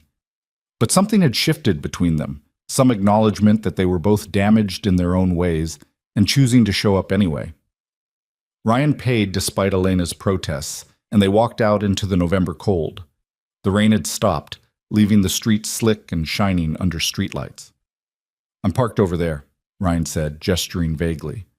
"I'm the other direction." They stood on the sidewalk, neither quite ready to leave. Ryan's heart was doing complicated things again, and he couldn't tell if it was fear or hope or some combination of both. "I had a really good time," Elena said. "Me too." "Even with the awkward grief talk?" "Especially with the awkward grief talk. It felt real." Elena stepped closer, close enough that Ryan could smell her perfume, something subtle and clean. "I want to see you again, but I need to be honest about something." Ryan's stomach dropped. "Okay?" "The gossip at work, it's going to get worse if we keep seeing each other. People are going to have opinions. And I'm not sure I'm strong enough to deal with that and all my own doubts at the same time." "So you're saying we should stop?" "No. I'm saying I'm scared and I don't know what I'm doing and I might be terrible at this. But I want to try anyway. If you're willing to be patient with me." Ryan thought about the past 5 years, about learning to be a father through trial and error, about all the times he'd been terrified and done it anyway. "I can be patient." "Yeah?" "Yeah." Elena reached up and kissed him, quick and soft, barely more than a brush of lips, but it sent electricity through Ryan's entire body, made his breath catch in his throat. "Thursday next week?" she asked, pulling back. Ryan's voice came out rough. Thursday next week. He watched her walk away, waiting until she'd rounded the corner before heading to his own car. His hands shook slightly as he started the engine, and he had to sit for a moment just breathing, processing what had just happened. Elena had kissed him, had told him she was scared but wanted to try, had chosen him despite the fear. Ryan's phone buzzed with a text from Mia, or more accurately, from Mrs. Chen using Mia's dictation. Did you have fun? Did you remember to smile? When can we meet her? He laughed and typed back, Yes, yes, and slow down, kiddo. The response was immediate. But I want to meet your girlfriend. She's not my girlfriend. We've been on 2 dates. But she could be your girlfriend? Ryan stared at his phone, at his daughter's enthusiastic optimism, and felt something warm expand in his chest. Could Elena be his girlfriend? Could this actually turn into something real? Maybe, he typed, but these things take time. How much time? I don't know. We'll see. I'm good at waiting, as long as it's not too long. Ryan smiled and started the drive home. The streets were mostly empty, Portland settling into its nighttime rhythm. He thought about Elena's kiss, about the way her hand had felt in his, about the raw honesty of their conversation. It had been terrifying and exhilarating and real in a way that nothing had been for years. When he picked Mia up from Mrs. Chen, his daughter took one look at his face and announced, It went good. Well, it went well. Same thing. Was she nice? Very nice. Did she ask about me? Ryan thought back through the evening. Actually, we talked about you quite a bit. I told her about your career plans. What career plans? Astronaut, veterinarian, princess. Mia giggled. That's not a real thing. You made it a real thing 2 weeks ago. They walked back to the apartment, Mia's hand in his, chattering about everything Mrs. Chen had let her do. But as Ryan tucked her into bed later, she got quiet. Daddy, are you going to keep seeing Elena? I think so, if that's okay with you. It's okay. Mia paused. But what if she doesn't like me? Ryan's heart clenched. Why wouldn't she like you? Because I'm weird and I talk too much, and I still sleep with my elephant. Those are all things that make you special, not weird. And anyone who doesn't appreciate how amazing you are doesn't deserve to be in our lives. But what if you like her, and she doesn't like me, and you have to choose? Ryan pulled Mia into a tight hug. That's not going to happen. You're the most important person in my world, always. Anyone who comes into our lives has to accept that you come first. No exceptions. Promise? Promise. Mia settled back into her pillows, apparently satisfied. Okay, then she can keep being your maybe girlfriend. Very generous of you. I know. After Mia fell asleep, Ryan lay on his own mattress thinking about her question. What if Elena didn't like Mia? What if they couldn't find a way to blend their lives? What if the logistics of dating as a single parent proved too complicated? But then he thought about Elena's honesty, about how she'd admitted her fears instead of hiding them, about the way she'd kissed him despite being terrified. That kind of courage deserved a chance. His phone buzzed one more time, a text from Elena. Thank you for tonight, for listening, for not running when I got weird. Thank you for getting weird. It was refreshing. Same time next week? It's a date. Officially my favorite words. Ryan set his phone aside and closed his eyes. Tomorrow would bring more work, more juggling, more of the constant balancing act that defined his life. But for the first time in years, he was looking forward to next Thursday with something that felt dangerously close to hope. The week that followed was a blur of work and anticipation. Ryan finished the demolition phase of the Lake Oswego bathroom and started the rebuild, coordinating with the electrician for the heated floors and making detailed plans for the custom tile work the client wanted. Marcus gave him 2 more side jobs, easy finish work that paid well, and Ryan found himself actually building savings for the first time in recent memory. But mostly, he thought about Elena. They texted throughout the week, small messages that felt like breadcrumbs of connection. Elena sent him a photo of a sunset from her patrol car with the caption, "Thought you might appreciate the pink sky." Ryan responded with a picture of Mia's latest cardboard creation, labeled Modern Art or Structural Disaster. You decide. Mia noticed the increased phone checking. Is that Elena? Maybe. You smile different when you text her. I do not. You do. It's like a secret smile. Ryan had no defense against this observation because it was probably true. Elena made him feel like he was remembering how to be a person separate from being a father, and that was both wonderful and terrifying. On Tuesday, Elena called instead of texting.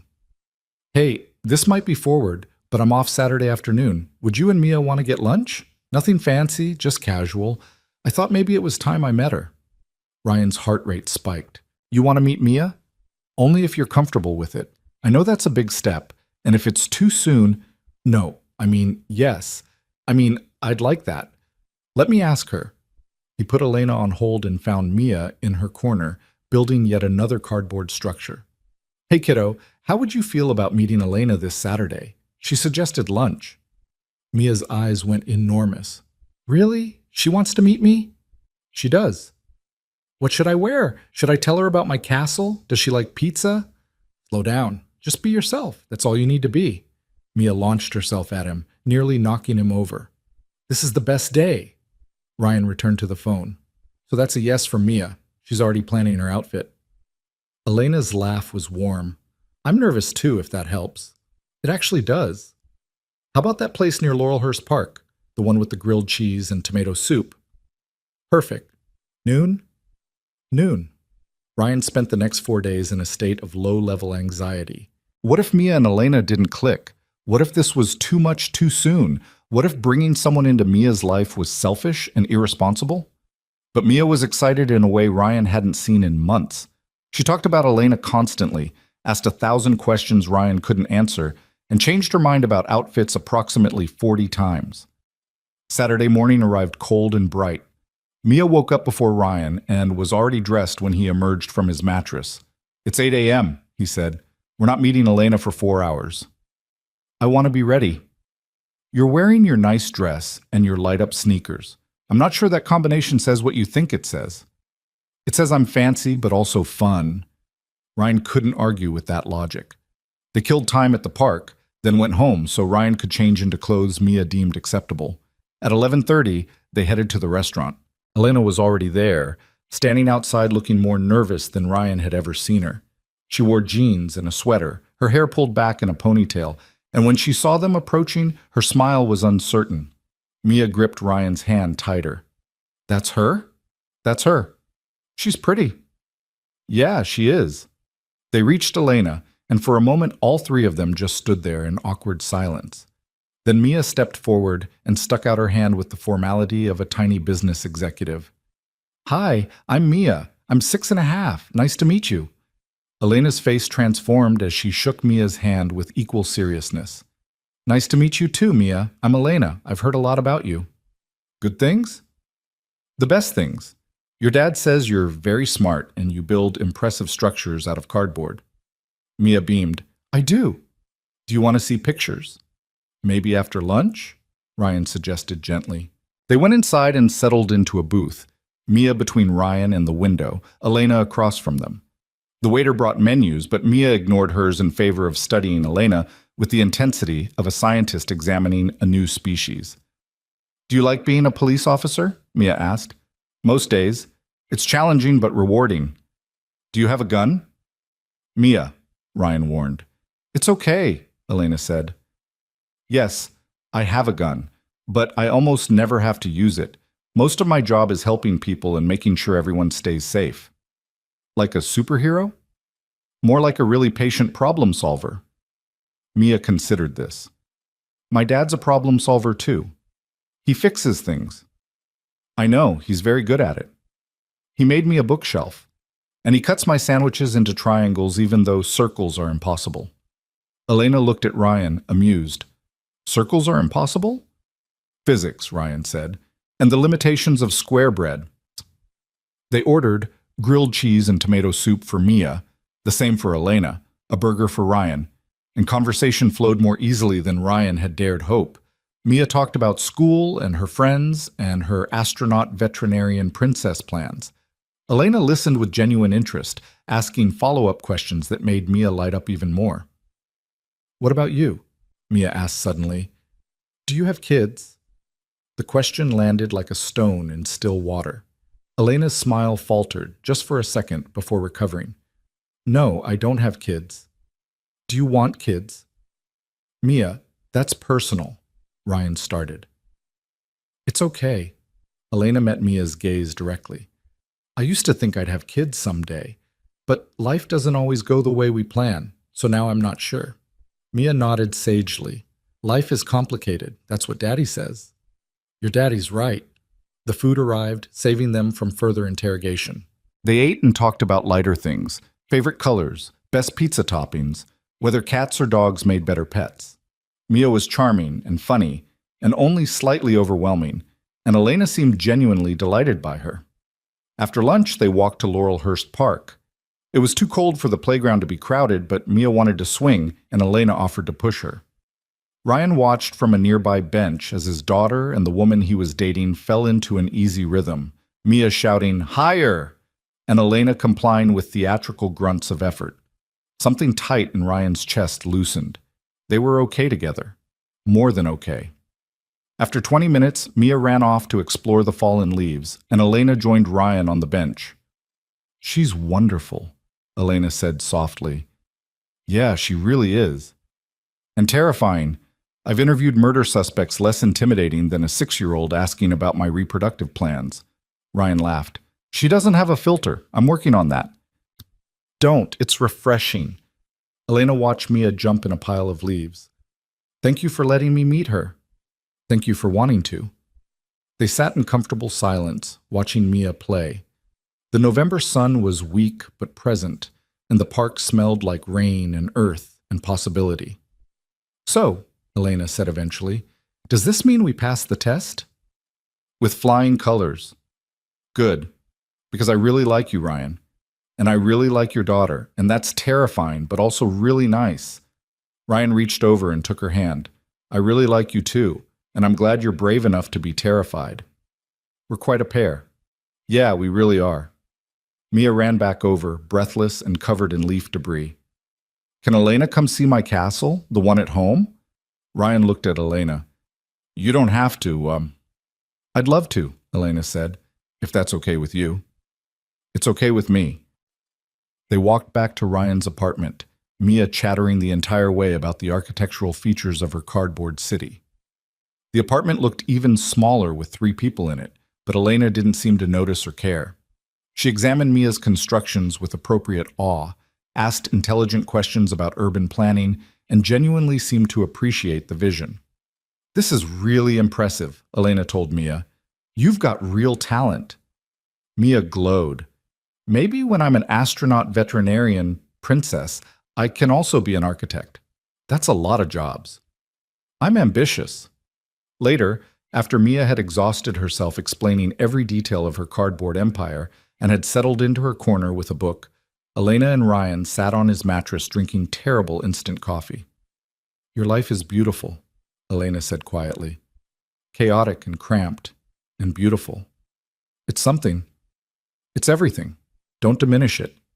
Ryan looked at his tiny apartment, at Mia reading in her corner, at Elena sitting beside him on a mattress that served as his bed and his couch, and sometimes Mia's trampoline. Beautiful felt like a generous description, but maybe Elena saw something he'd stopped seeing. Maybe from the outside his life looked like what it actually was. Survival transformed into something like grace. Thank you, Ryan said. For today, for being good with Mia, for not running when you saw how complicated my life is. Your life isn't complicated. It's full. There's a difference. They talked until Mia emerged from her corner demanding dinner, and then Ryan walked Elena to her car. The evening had turned cold, and their breath came out in visible clouds. Same time next Thursday? Elena asked. Or maybe sooner, if you're free? I'm working until Wednesday, but Wednesday night I'm off. We could do something low-key. Movie at my place? Ryan thought about logistics, babysitters, work schedule, the practical reality of maintaining a relationship with his constraints. But he was tired of logistics determining his life. Wednesday works. I'll figure it out. Elena kissed him, longer this time, her hands on his jacket, pulling him closer. Ryan's heart hammered against his ribs, and he forgot about the cold and the complications and everything except the warmth of her mouth and the fact that he was doing this. Actually doing this. "Good night, Ryan," Elena whispered against his lips. "Good night." He watched her drive away, then went back upstairs to find Mia waiting with approximately 1,000 questions. But the first one was simple and direct. "Do you love her?" Ryan sat beside her. "It's too soon for love, kiddo. We're still getting to know each other." "But you could love her?" "Maybe. Someday." Mia seemed satisfied with this answer. "I like her. She's nice. And she didn't treat me like I was just a kid." "You are just a kid." "I'm a kid with important opinions." Ryan pulled her into a hug. "That you are." That night, lying on his mattress, Ryan thought about Elena's words. "Your life is beautiful." Maybe it was. Maybe he'd been so focused on what he didn't have, a partner, financial security, a bigger apartment, that he'd stopped appreciating what he did have. A daughter who loved him, work that meant something, and now, possibly, someone who saw both his struggles and his strengths and chose to stay anyway. It wasn't perfect, it wasn't easy, but it was his, and for the first time in years, that felt like enough. His phone buzzed. "Elena, thank you for today. Mia is incredible. You're incredible. I'm really glad I stopped you that night." "Me too," Ryan typed back, even though I thought I was getting arrested. Best arrest that never happened. "See you Wednesday. Can't wait." Ryan smiled at his phone in the darkness, feeling something dangerous and wonderful taking root in his chest. Hope. Actual, genuine hope. And for tonight, that was everything. Wednesday arrived carrying the weight of Ryan's growing anxiety. The movie at Elena's place meant seeing where she lived, entering her private space, crossing another threshold in whatever this relationship was becoming. It also meant arranging care for Mia on a weeknight, which felt indulgent in a way that made Ryan's practical brain protest loudly. But Marcus's sister Elena, the daycare Elena, not the dating Elena, which was getting confusing, had offered to take Mia for a sleepover with her own daughter. "They're already best friends," she'd told Ryan when he'd called asking for help. "And you need to stop feeling guilty about having a life outside of being a dad." So Ryan found himself standing outside Elena Cruz's condo at 7:30 p.m., holding a bottle of wine he'd agonized over at the store for 15 minutes and feeling absurdly nervous. He'd been to her place once before, briefly, when she'd needed to grab something before one of their dates. But this was different. This was intentional. Elena opened the door before he could knock. "I heard you pacing in the hallway." "I wasn't pacing." "You were definitely pacing." She stepped back to let him in. "Come on, I promise my place doesn't bite." The condo was small but carefully arranged, all clean lines and neutral colors. A couch faced a TV mounted on the wall, bookshelves flanked a window that overlooked the parking lot, and everything was meticulously organized in a way that suggested either military precision or deep-seated need for control. Probably both. "This is nice," Ryan said, handing her the wine. "It's functional." Elena took the bottle to the kitchen, really just an alcove with appliances. "Make yourself comfortable. Movies queued up." Ryan sat on the couch and tried to relax. The apartment smelled like Elena's perfume and something else, something faintly sad that he couldn't identify. Then he noticed the balcony door and realized what it was, the smell of neglect, of a space deliberately ignored. "You never use the balcony," he said when Elena returned with 2 glasses of wine. Her expression shuddered. "No." "Can I ask why?"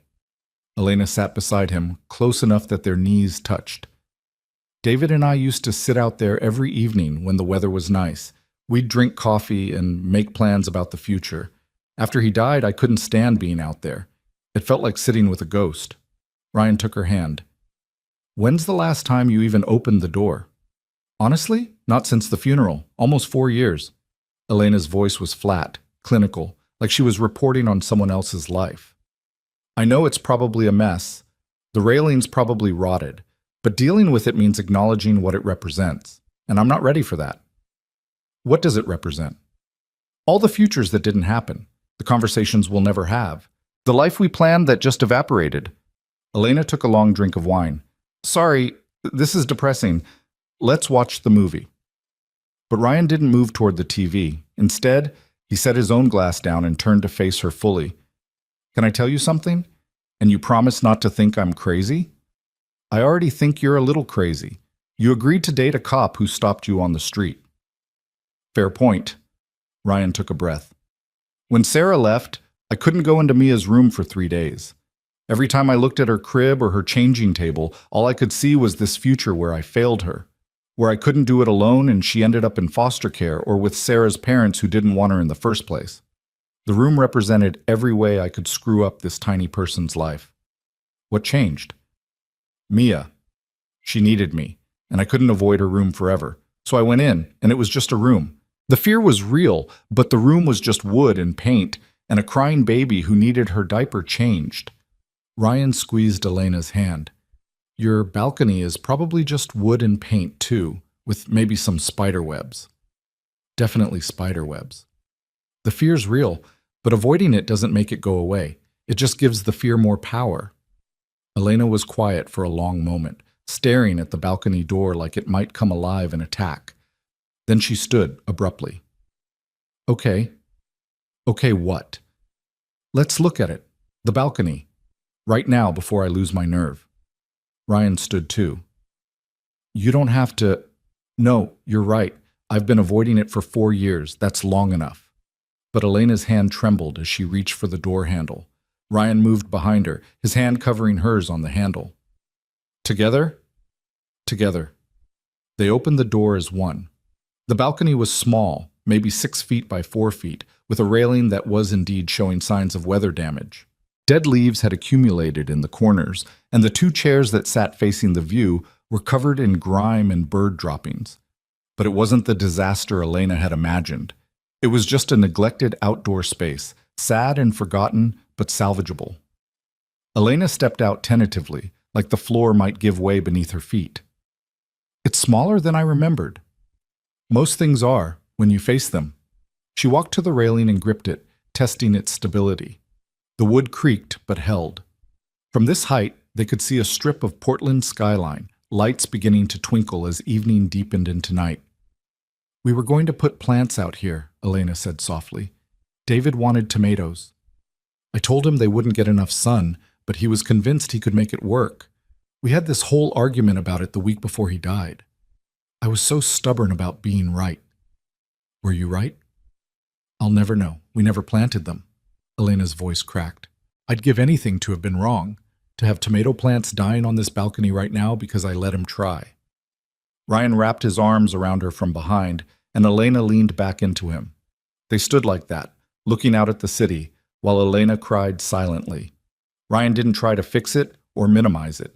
He just held her while she grieved for tomato plants that never existed and futures that never materialized. After a while, Elena turned in his arms. Her eyes were red, but her voice was steady. Thank you for pushing me. I didn't push. I just opened a door. Same thing. She kissed him, tasting like salt and wine. This balcony's a disaster. Complete disaster. I should probably do something about it. Probably. They went back inside and Elena closed the door with less hesitation than she'd opened it.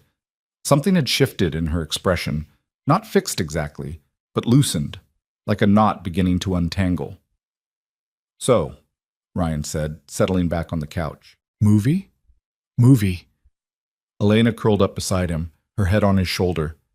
Fair warning, I fall asleep during movies. It's a thing. Noted. They made it 45 minutes into some action film Ryan had never heard of before Elena's breathing evened out into sleep. Ryan should have woken her, should have gone home to his own mattress and his own complicated life.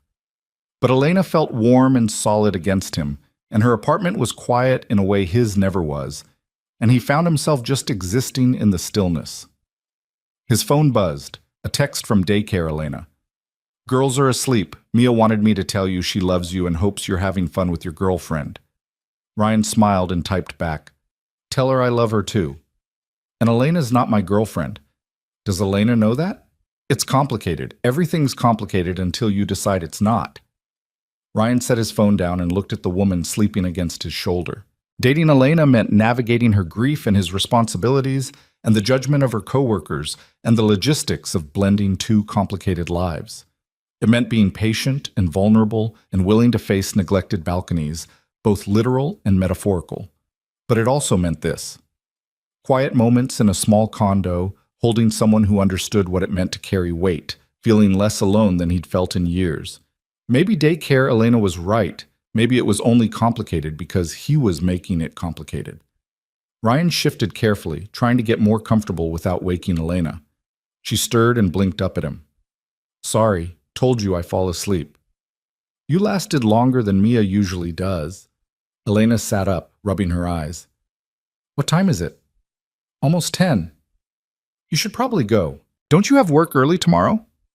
Ryan did have work early tomorrow.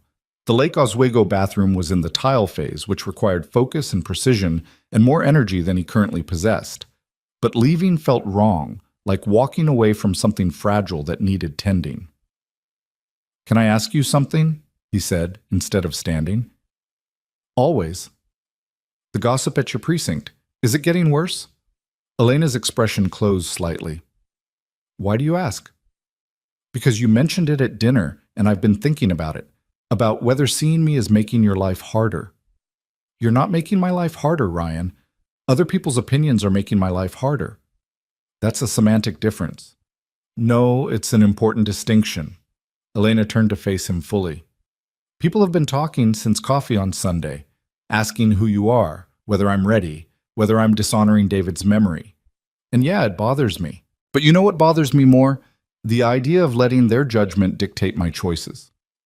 "What are they saying specifically?" Elena hesitated, then sighed.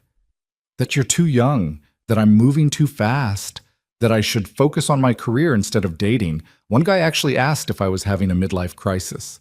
She laughed, but it was bitter. "I'm 32. That's not midlife unless I'm planning to die at 64. "I am younger than you." "By 4 years, that's nothing. And you are moving fast by some standards. We've known each other less than a month. Are you trying to talk me out of this?" Elena's voice had an edge Ryan hadn't heard before. "Because if you are, just say it directly." "No, I'm trying to make sure you've thought through what you're doing, that you're not going to wake up in 2 weeks and realize this was a rebound or a grief response or whatever your coworkers are implying." Elena stood abruptly and walked to the window. Her reflection in the glass looked small and tired. "You want to know what I realized tonight when we opened that balcony door?" "What?" "That I've been living in a museum for 4 years. Every choice I've made has been about preserving David's memory or honoring his legacy or being the perfect widow. I haven't been living. I've been existing in this carefully controlled space where nothing changes and nothing hurts, but nothing matters either." She turned to face him.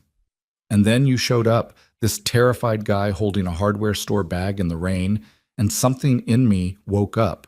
Something that wanted more than just getting through days." Ryan stood and crossed to her. "What do you want, Elena? Specifically?" "I want to stop being scared all the time. I want to use my balcony without crying. I want to date someone who sees me as a person, not a tragic figure. I want to feel something other than grief and duty." Her eyes were bright with unshed tears.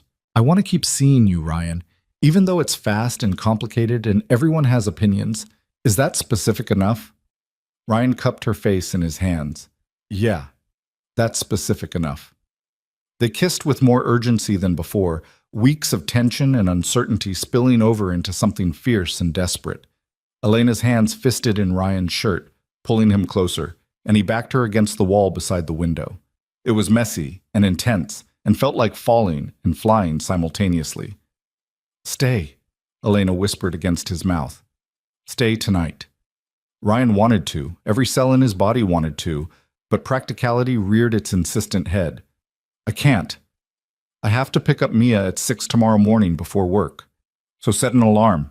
Leave at 5:30. Elena, I know it's complicated, but I don't want you to leave yet." Elena's voice was small, almost pleading. "Please." Ryan thought about all the reasons to say no. About maintaining boundaries and taking things slow and being responsible. But he was tired of responsibility being the only thing that guided his choices. "Okay, but I really do have to leave by 5:30. Elena's smile was radiant. I'll make coffee. They moved to the bedroom, and Ryan tried not to think about whether this was David's bed, David's room, David's ghost watching them. But Elena seemed to sense his hesitation because she stopped at the doorway. I got rid of everything after the first year, she said quietly. New bed, new furniture, repainted the walls. This room is mine, not ours. Just in case you were wondering. I was wondering. I figured. She pulled him inside. Now stop thinking so much. Ryan's alarm went off at 5 a.m. with the subtlety of an air raid siren. He fumbled for his phone, disoriented by unfamiliar surroundings and the warm weight of Elena pressed against his side. For a moment he couldn't remember where he was or why everything felt different. Then memory flooded back and brought a smile with it. You're a morning person, aren't you? Elena mumbled, not opening her eyes. Only when forced by circumstance. What time is it? 5. I need to go soon. Elena finally opened her eyes, and Ryan was struck by how young she looked without the careful control she usually maintained. Vulnerable. Happy. Was last night okay? Last night was perfect. Even the crying on the balcony part. Especially that part. Ryan kissed her forehead. But I really do need to go. Mia will be up by 6, and I can't be late. They went through an awkward dance of Ryan getting dressed while Elena watched from the bed, both of them trying to figure out the protocol for morning after when one person had parental responsibilities. Elena made coffee as promised, strong and black, and walked Ryan to the door. Thank you for staying, she said. Thank you for asking me to. Same time next week? Ryan thought about his schedule, about the bathroom project and Mia's school play rehearsals, and the endless logistics that defined his life. I'll check my calendar and text you. Very romantic. I'm a romantic guy. I bring hardware store receipts to first meetings. Elena laughed and kissed him. Go, before you're late and Mia stages a revolt. The drive across Portland in pre-dawn darkness gave Ryan time to process the previous night. The balcony door. Elena's tears. The way she'd asked him to stay with a vulnerability that had nearly broken his heart. The gossip at her precinct that made her question whether she deserved happiness. He wanted to protect her from that judgment, wanted to shield her from the people who thought they had a right to dictate her timeline for grief. But he also knew that wasn't his job. Elena had to navigate her own path through other people's opinions, just like Ryan had to navigate single parenthood without letting other people's assumptions define him. His phone rang. Marcus. Little early for a social call, Ryan answered. Where are you? Driving across town. Why? Because I just got to the Lake Oswego job and the client is here freaking out. Something about the tile guy not showing up and the timeline being destroyed. Ryan checked the time. 5:45. I'm not supposed to be there until 8. I know, but he's here now having a meltdown and I thought you might want to do some damage control. This is your project. I'm picking up Mia at 6. Can it wait an hour? Probably not. This guy is talking about withholding payment and finding someone else. Ryan's stomach dropped. He needed that payment. Needed it like oxygen. Okay, I'll call the daycare and see if they can keep Mia through breakfast. I can be there by 6:30. Thanks, man. I know it's early. Ryan hung up and immediately called daycare Elena. She answered on the 4th ring, sounding groggy. Ryan, is everything okay? I have a work emergency. Can Mia stay through breakfast? I'll pick her up by 9 at the latest. Of course, she's still asleep anyway. Everything okay? Client's panicking about tile installation. I need to talk him down before he fires me. Go do what you need to do. Mia's fine here. Ryan ended the call and redirected toward Lake Oswego, anxiety building in his chest. The job had been going smoothly until now. The client was demanding but fair. The work was challenging but satisfying, and the money was supposed to solve several months' worth of financial stress. If he lost this job because the tile subcontractor flaked, all that security evaporated. He made it to the house at 6:28 to find the client pacing in his driveway, phone pressed to his ear, looking like a man contemplating murder. I don't care about your other jobs, the client was saying. We had an agreement. You breach that agreement, I find someone else. Simple. He ended the call and turned to Ryan. Where have you been? It's 6:30 in the morning. I'm not scheduled until 8. The tile guy was supposed to be here at 6. He just called saying he can't make it until next week. Next week? Do you understand what that does to my timeline? Ryan took a breath and accessed every ounce of customer service patience he'd developed over years of dealing with demanding clients. I understand your frustration. Let me make some calls. I know other tile contractors. I don't want other contractors. I want this job finished on schedule. And it will be. I promise.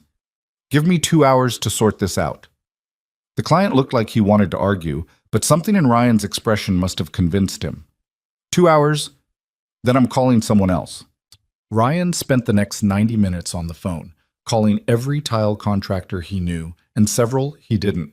Most were booked solid. A few offered dates 2 weeks out. One quoted a price so high that Ryan actually laughed before hanging up. Finally, at 7:53, he reached a guy named Tommy who did small jobs between bigger contracts. Lake Oswego bathroom, you said. How many square feet? About 60. Custom tile, specific pattern the client wants. Heated floor underneath. Tommy whistled.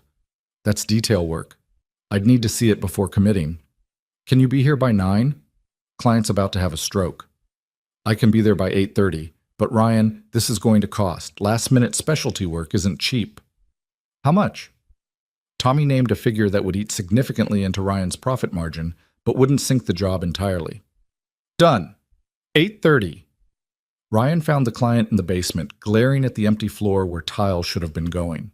I have someone coming at 8:30. He's good, reliable, and available. How much? Ryan told him, watching the client's face darken. That's 20% more than the original quote. It's also available today instead of next week. Your call. The client was quiet for a long moment, then nodded sharply. Fine. But if he's late or does shoddy work, I'm deducting it from your final payment. Fair enough. Tommy arrived at 8:30 on the dot, looked at the space and the tile pattern, and agreed to start that afternoon. The client was appeased. Ryan's profit margin was thinner but salvageable. Crisis averted. By the time Ryan made it to the daycare at 9:15, he was exhausted despite the day barely having started. Mia came running out when she saw his car, her face bright with excitement. Daddy, guess what we had for breakfast? What did you have? Pancakes with chocolate chips.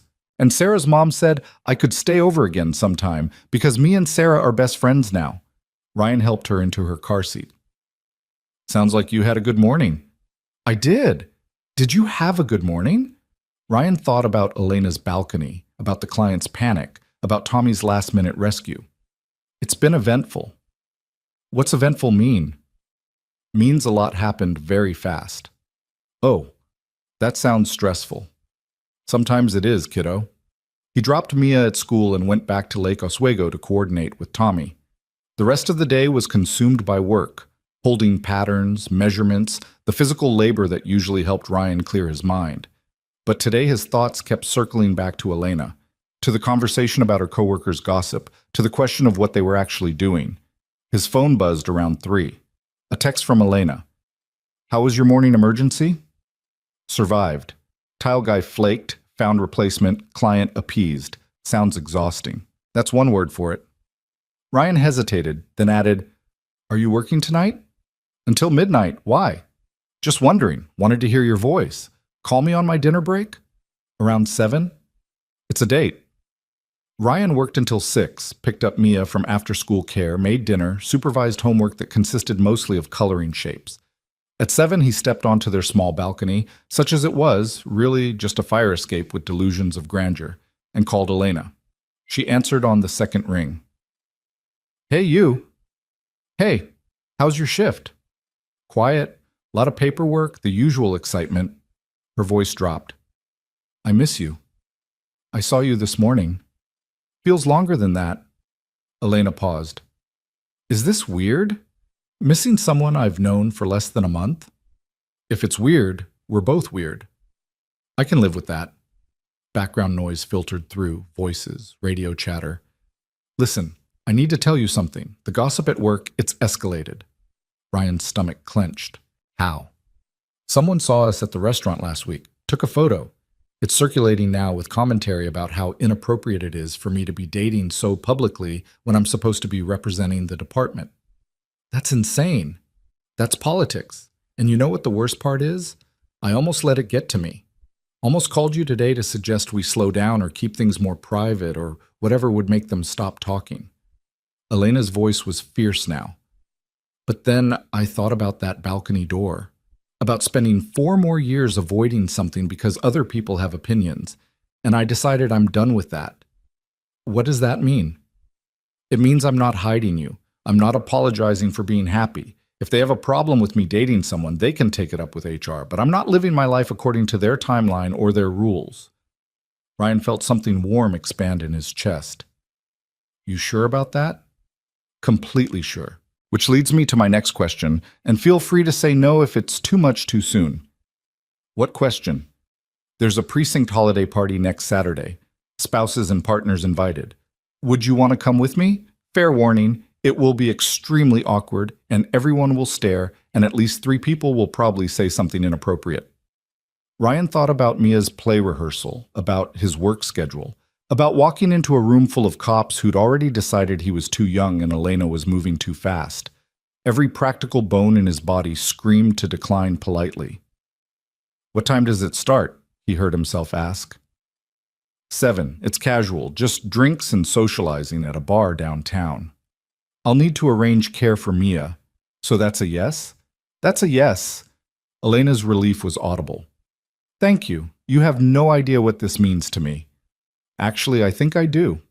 They talked for another 10 minutes before Elena had to get back to work. Ryan stood on the fire escape in the November cold, looking out at Portland's lights and feeling like he was standing on the edge of something significant. Going to that party meant claiming this relationship publicly, meant meeting Elena's colleagues knowing they'd already judged him, meant putting himself in an uncomfortable situation for no reason except that it mattered to her. But it did matter. She was choosing him over their judgment, and the least he could do was show up. Ryan went back inside to find Mia building another cardboard structure, this one taller and more precarious than usual. What are you making? A tower. It's going to touch the ceiling. That's ambitious. I'm an ambitious person. Mia added another box to the structure. Was that Elena? Yeah. When can I see her again? Ryan sat on the floor beside his daughter. How would you feel about me going to a party with her next Saturday? It's a work thing for her job. Mia's eyes went wide. Like a grown-up party? Exactly like a grown-up party. What will I do? I'm thinking sleepover with Sarah again. Would that be okay? That would be amazing. Sarah and I can build an even bigger city. Mia paused in her construction.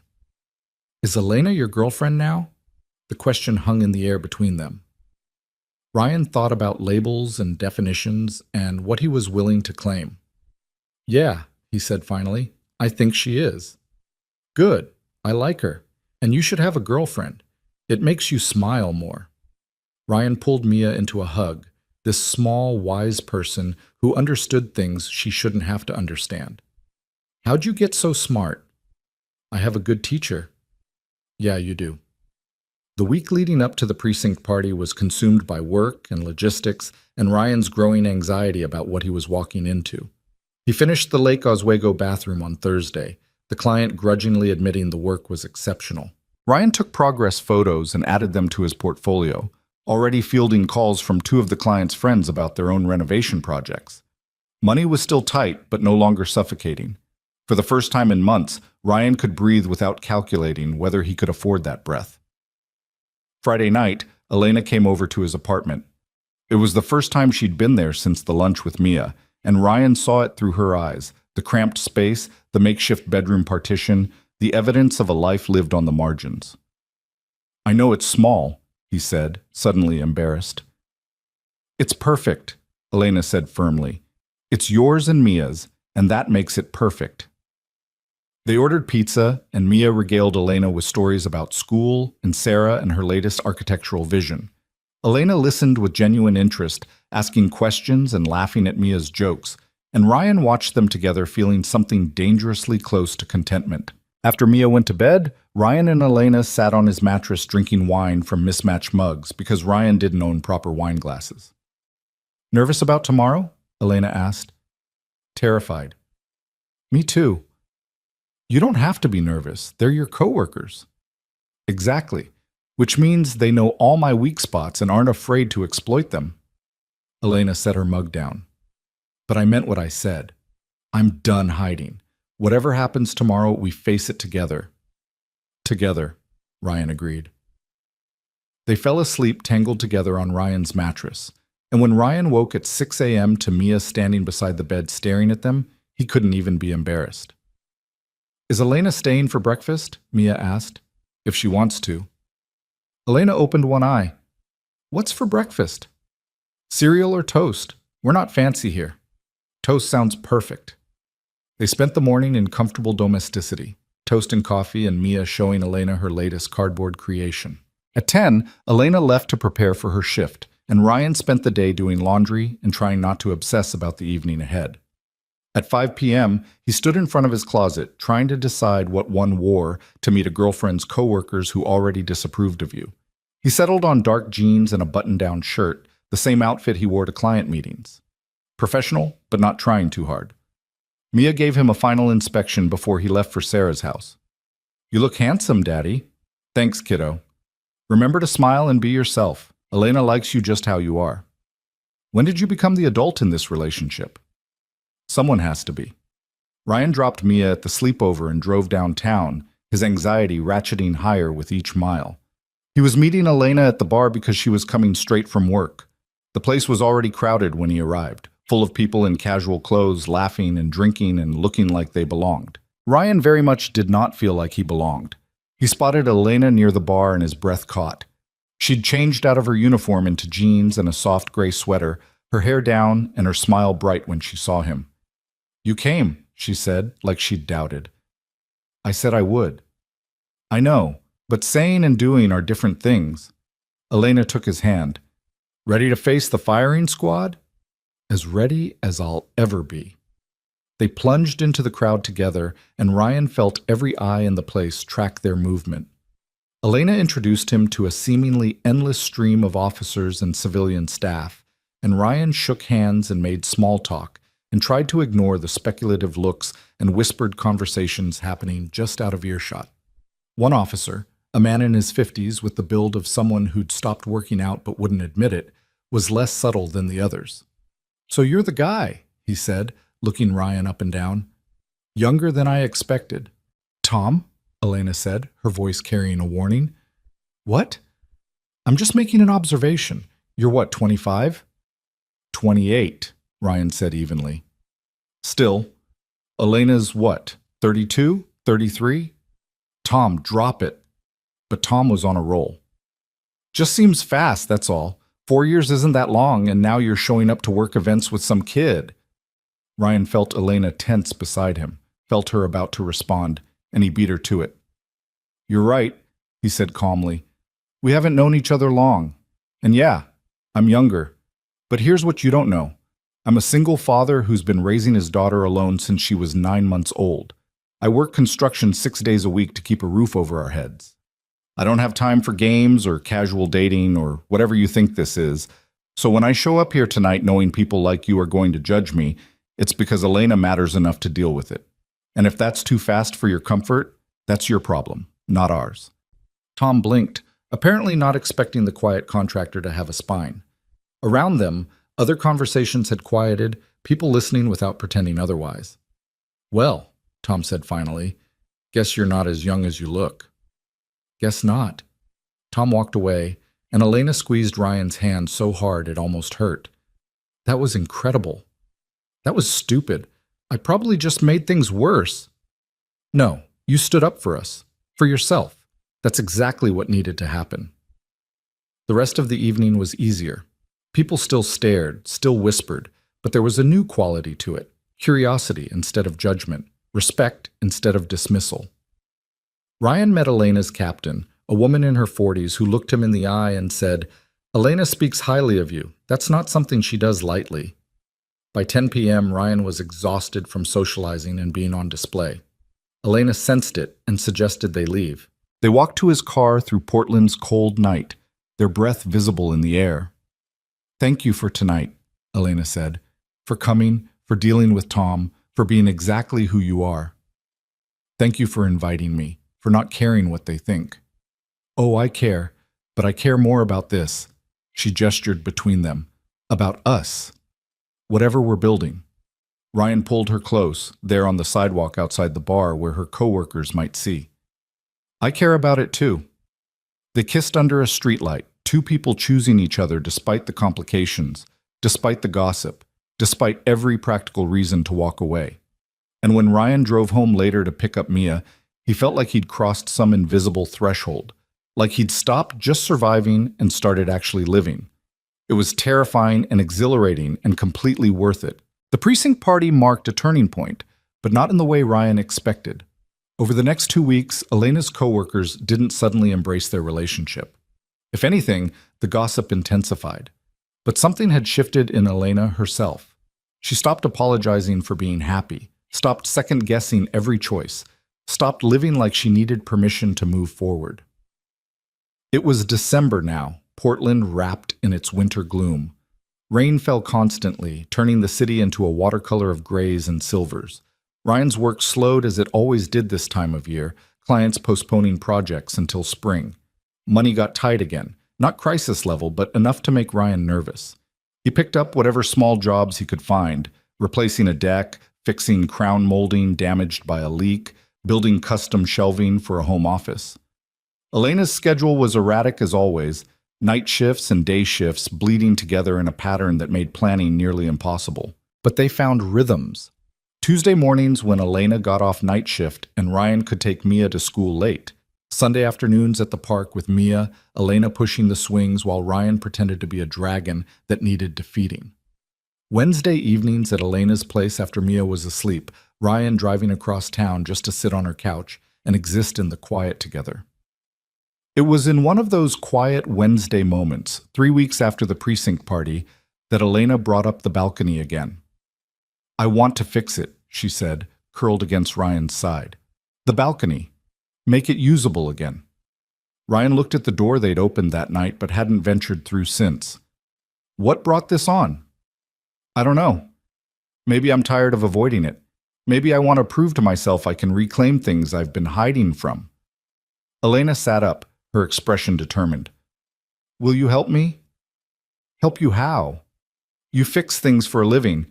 The railing's rotted. The floor probably needs work. I want to make it a space I can actually use, not a shrine to things that didn't happen.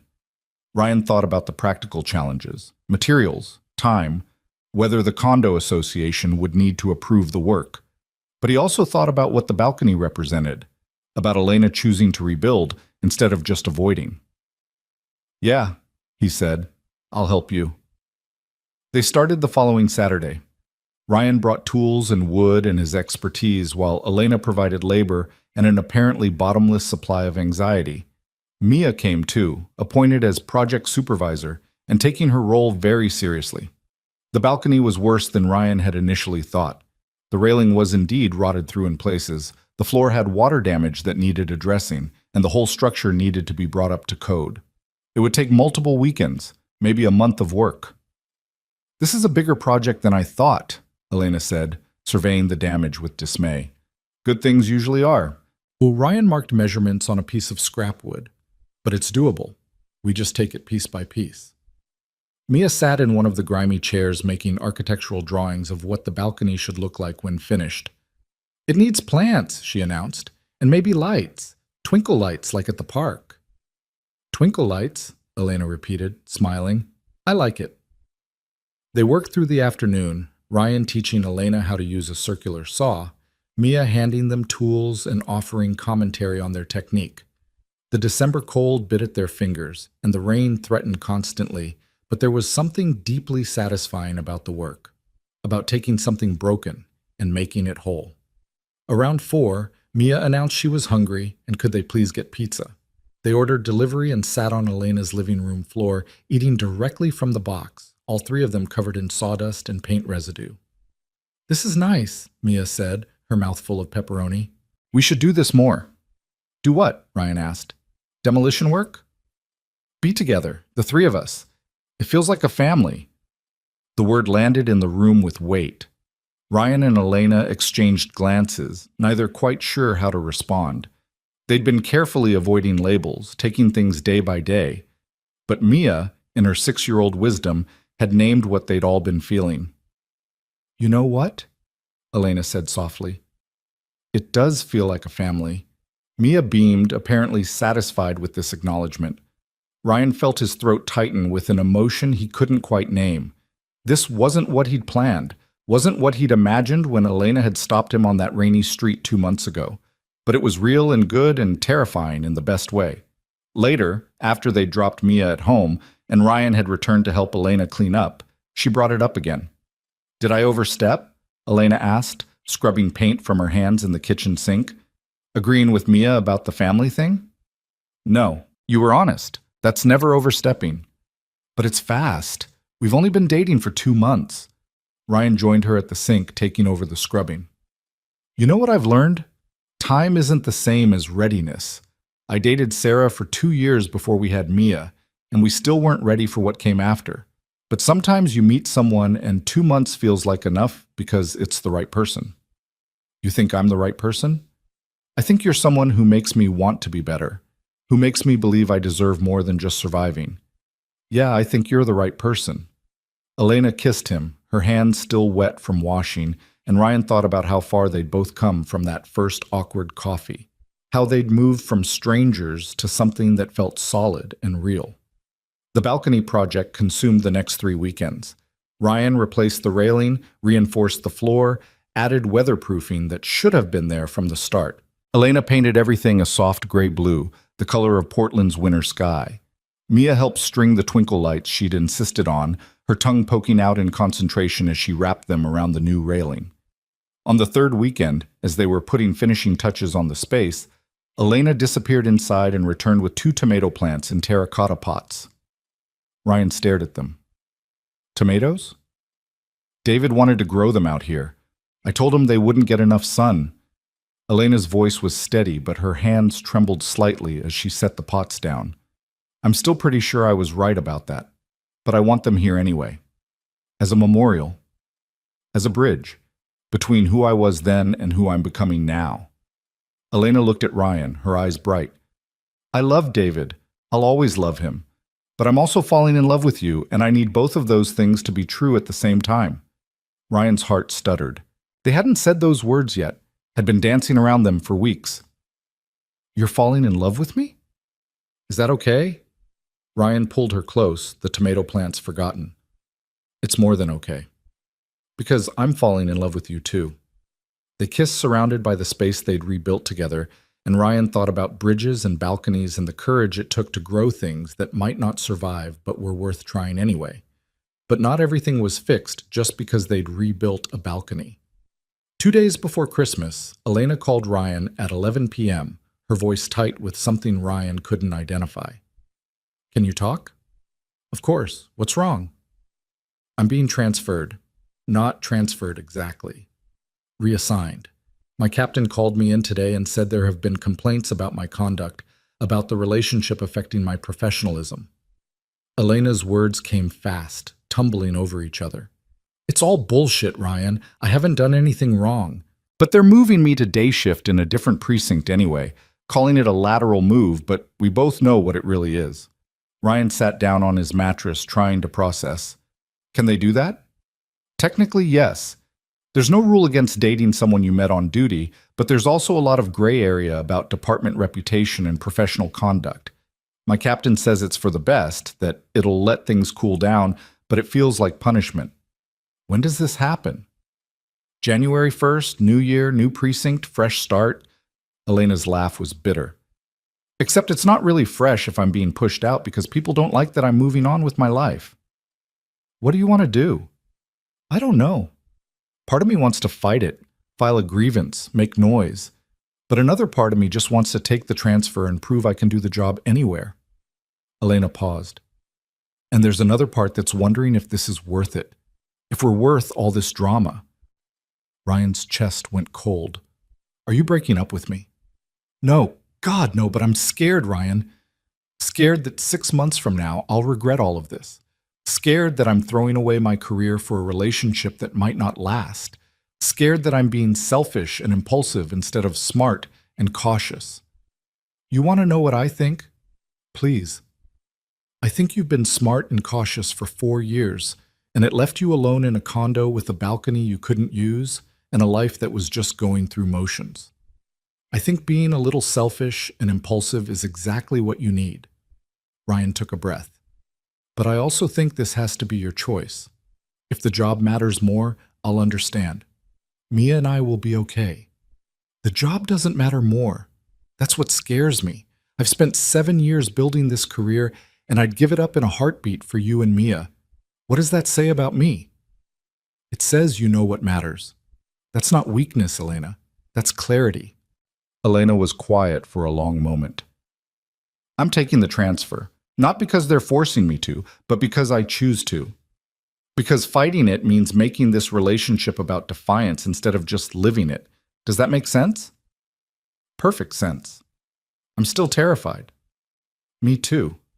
But we're terrified together, remember? Elena's laugh was watery but genuine. Yeah, together.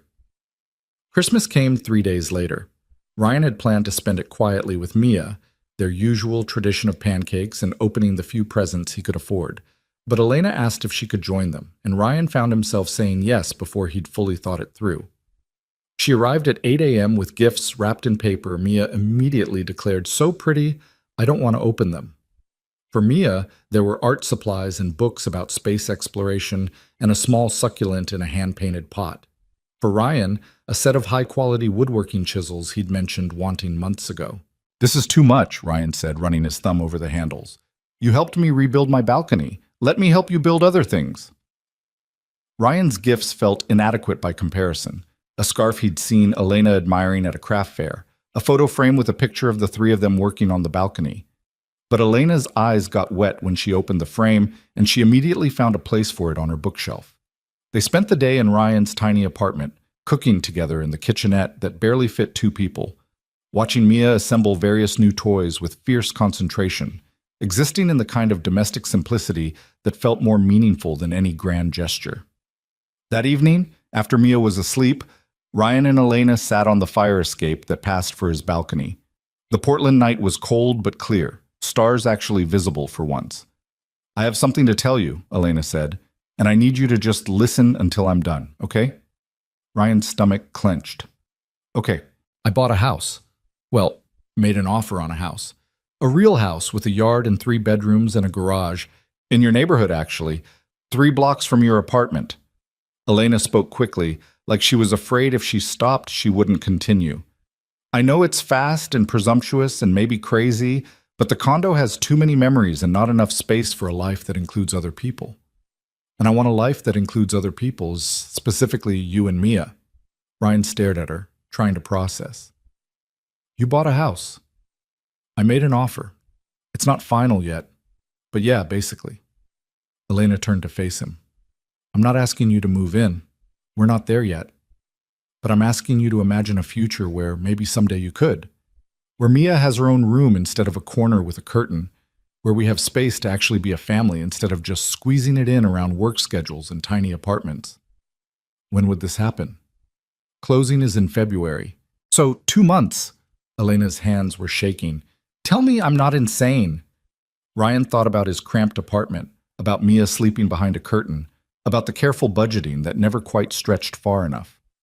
But he also thought about independence, about the life he'd built alone, about the fear of depending on someone who might leave. You're not insane, he said finally. But I'm terrified. Of what? Of this being too good. Of you waking up one day and realizing you made a mistake. Of Mia getting attached to you and then losing you the way she lost her mom. Ryan, look at me. Elena took his face in her hands. I'm not Sarah. I'm not leaving. Yes, we're moving fast, but that's because I spent 4 years moving so slowly, I almost forgot how to move at all. I know what I want now. And I want this. I want you and Mia and a house with a yard where we can plant things that might not survive winter, but we try anyway. What if I can't afford to help with a mortgage? What if I lose work and can't contribute equally? Then we figure it out together. That's what partnership means. Elena's voice was fierce.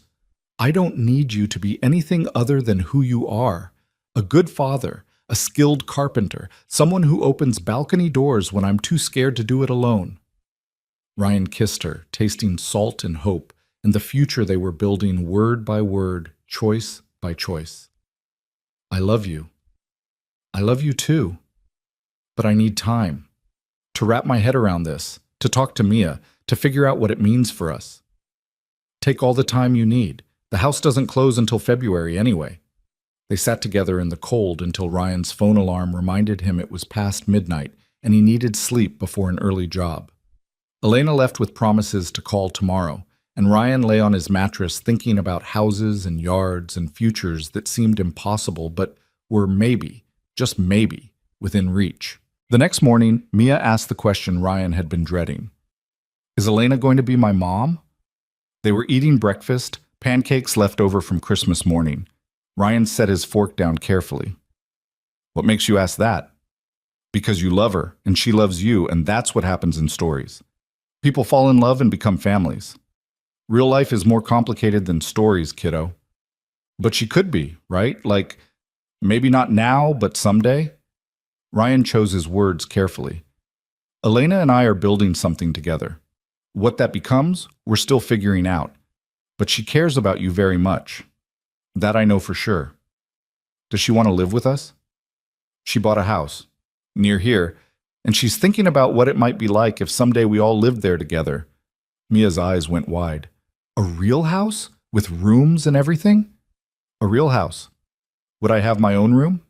You would. Mia was quiet for a long moment, her 6-year-old mind working through implications Ryan couldn't fully anticipate. Would we have to leave our apartment? Eventually, yeah, but not right away. And we'd take everything with us. Your castle, your books, all of it. What about Mrs. Chen? I'd miss Mrs. Chen.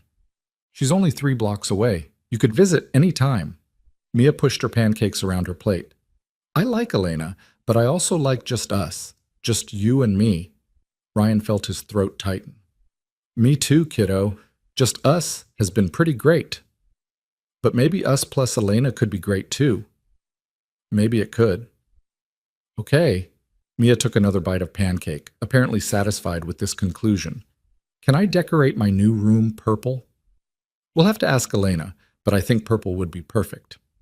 January arrived with its usual Portland rain and the weight of new beginnings.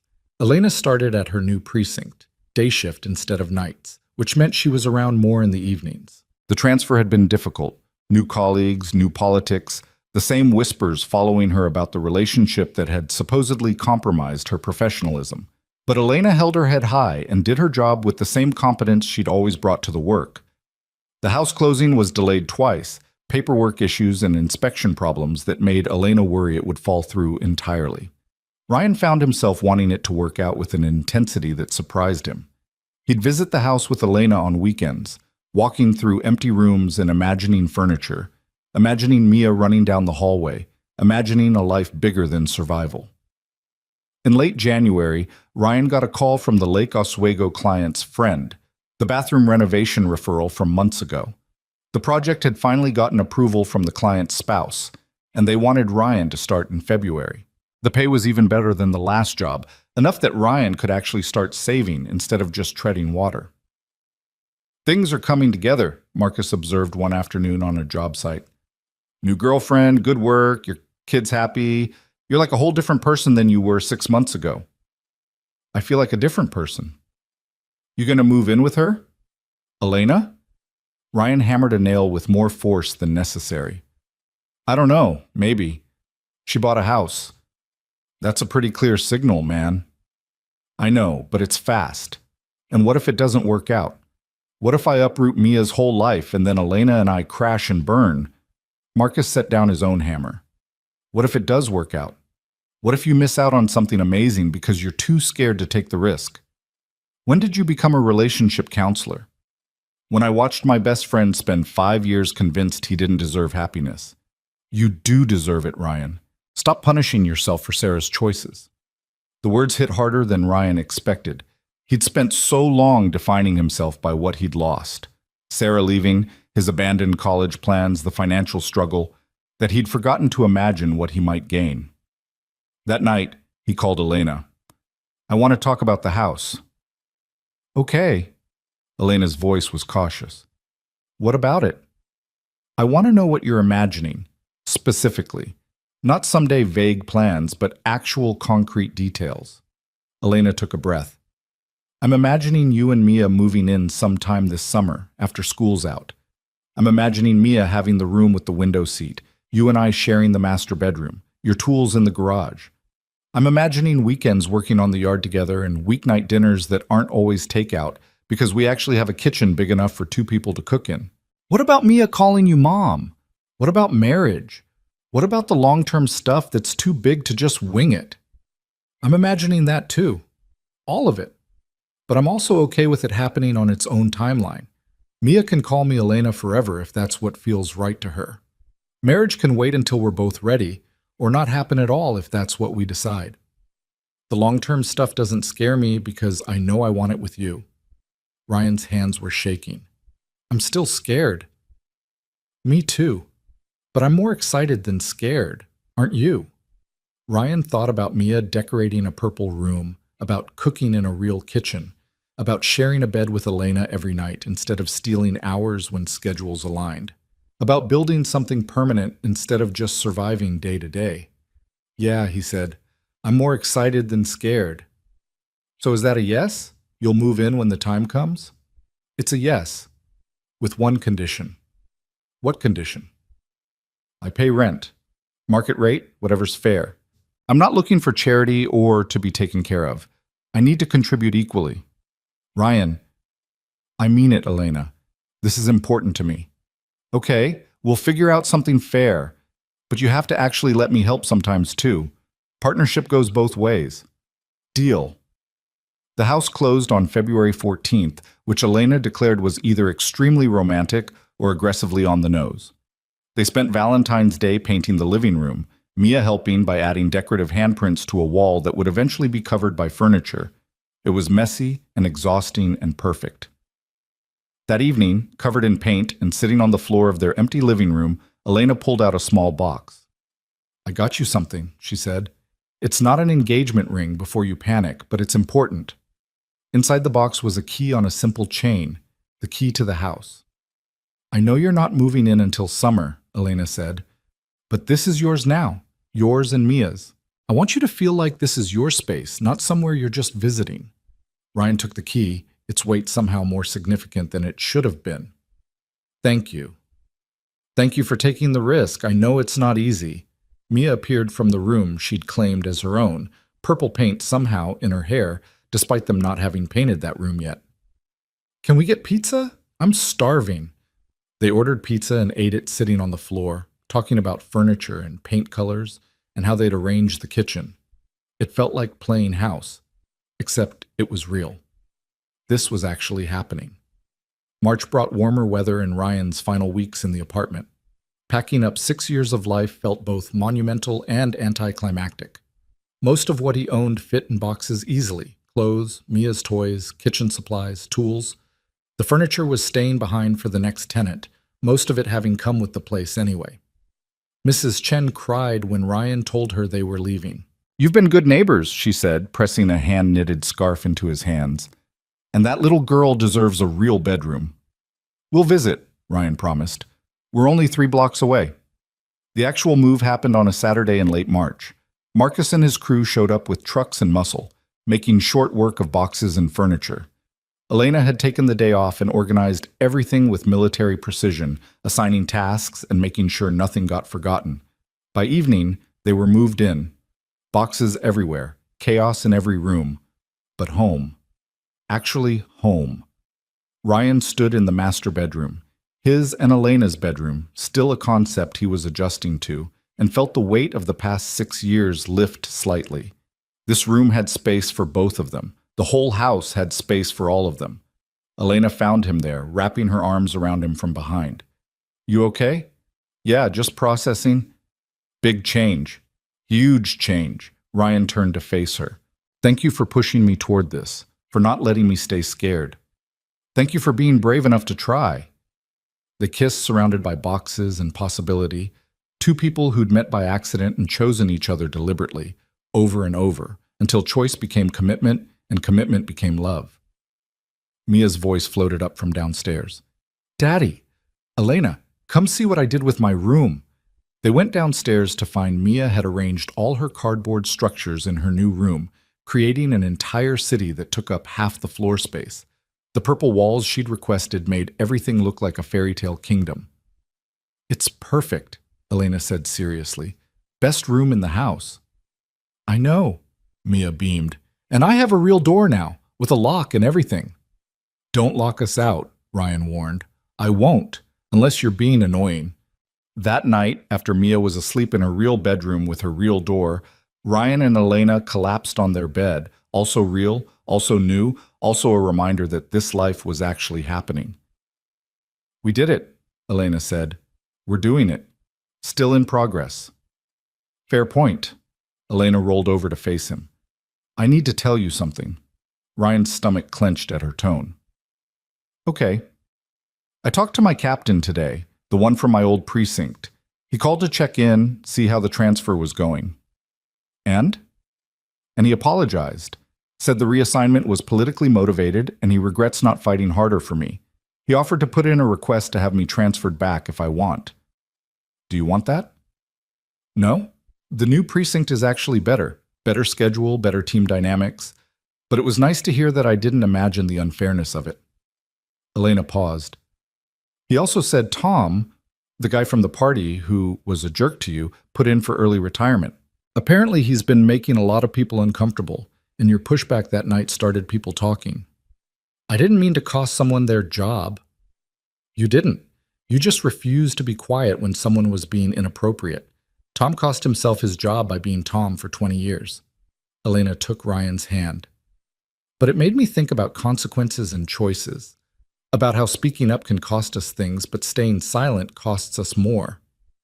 What are you saying? I'm saying I want to marry you, not now, not this week, or even this year.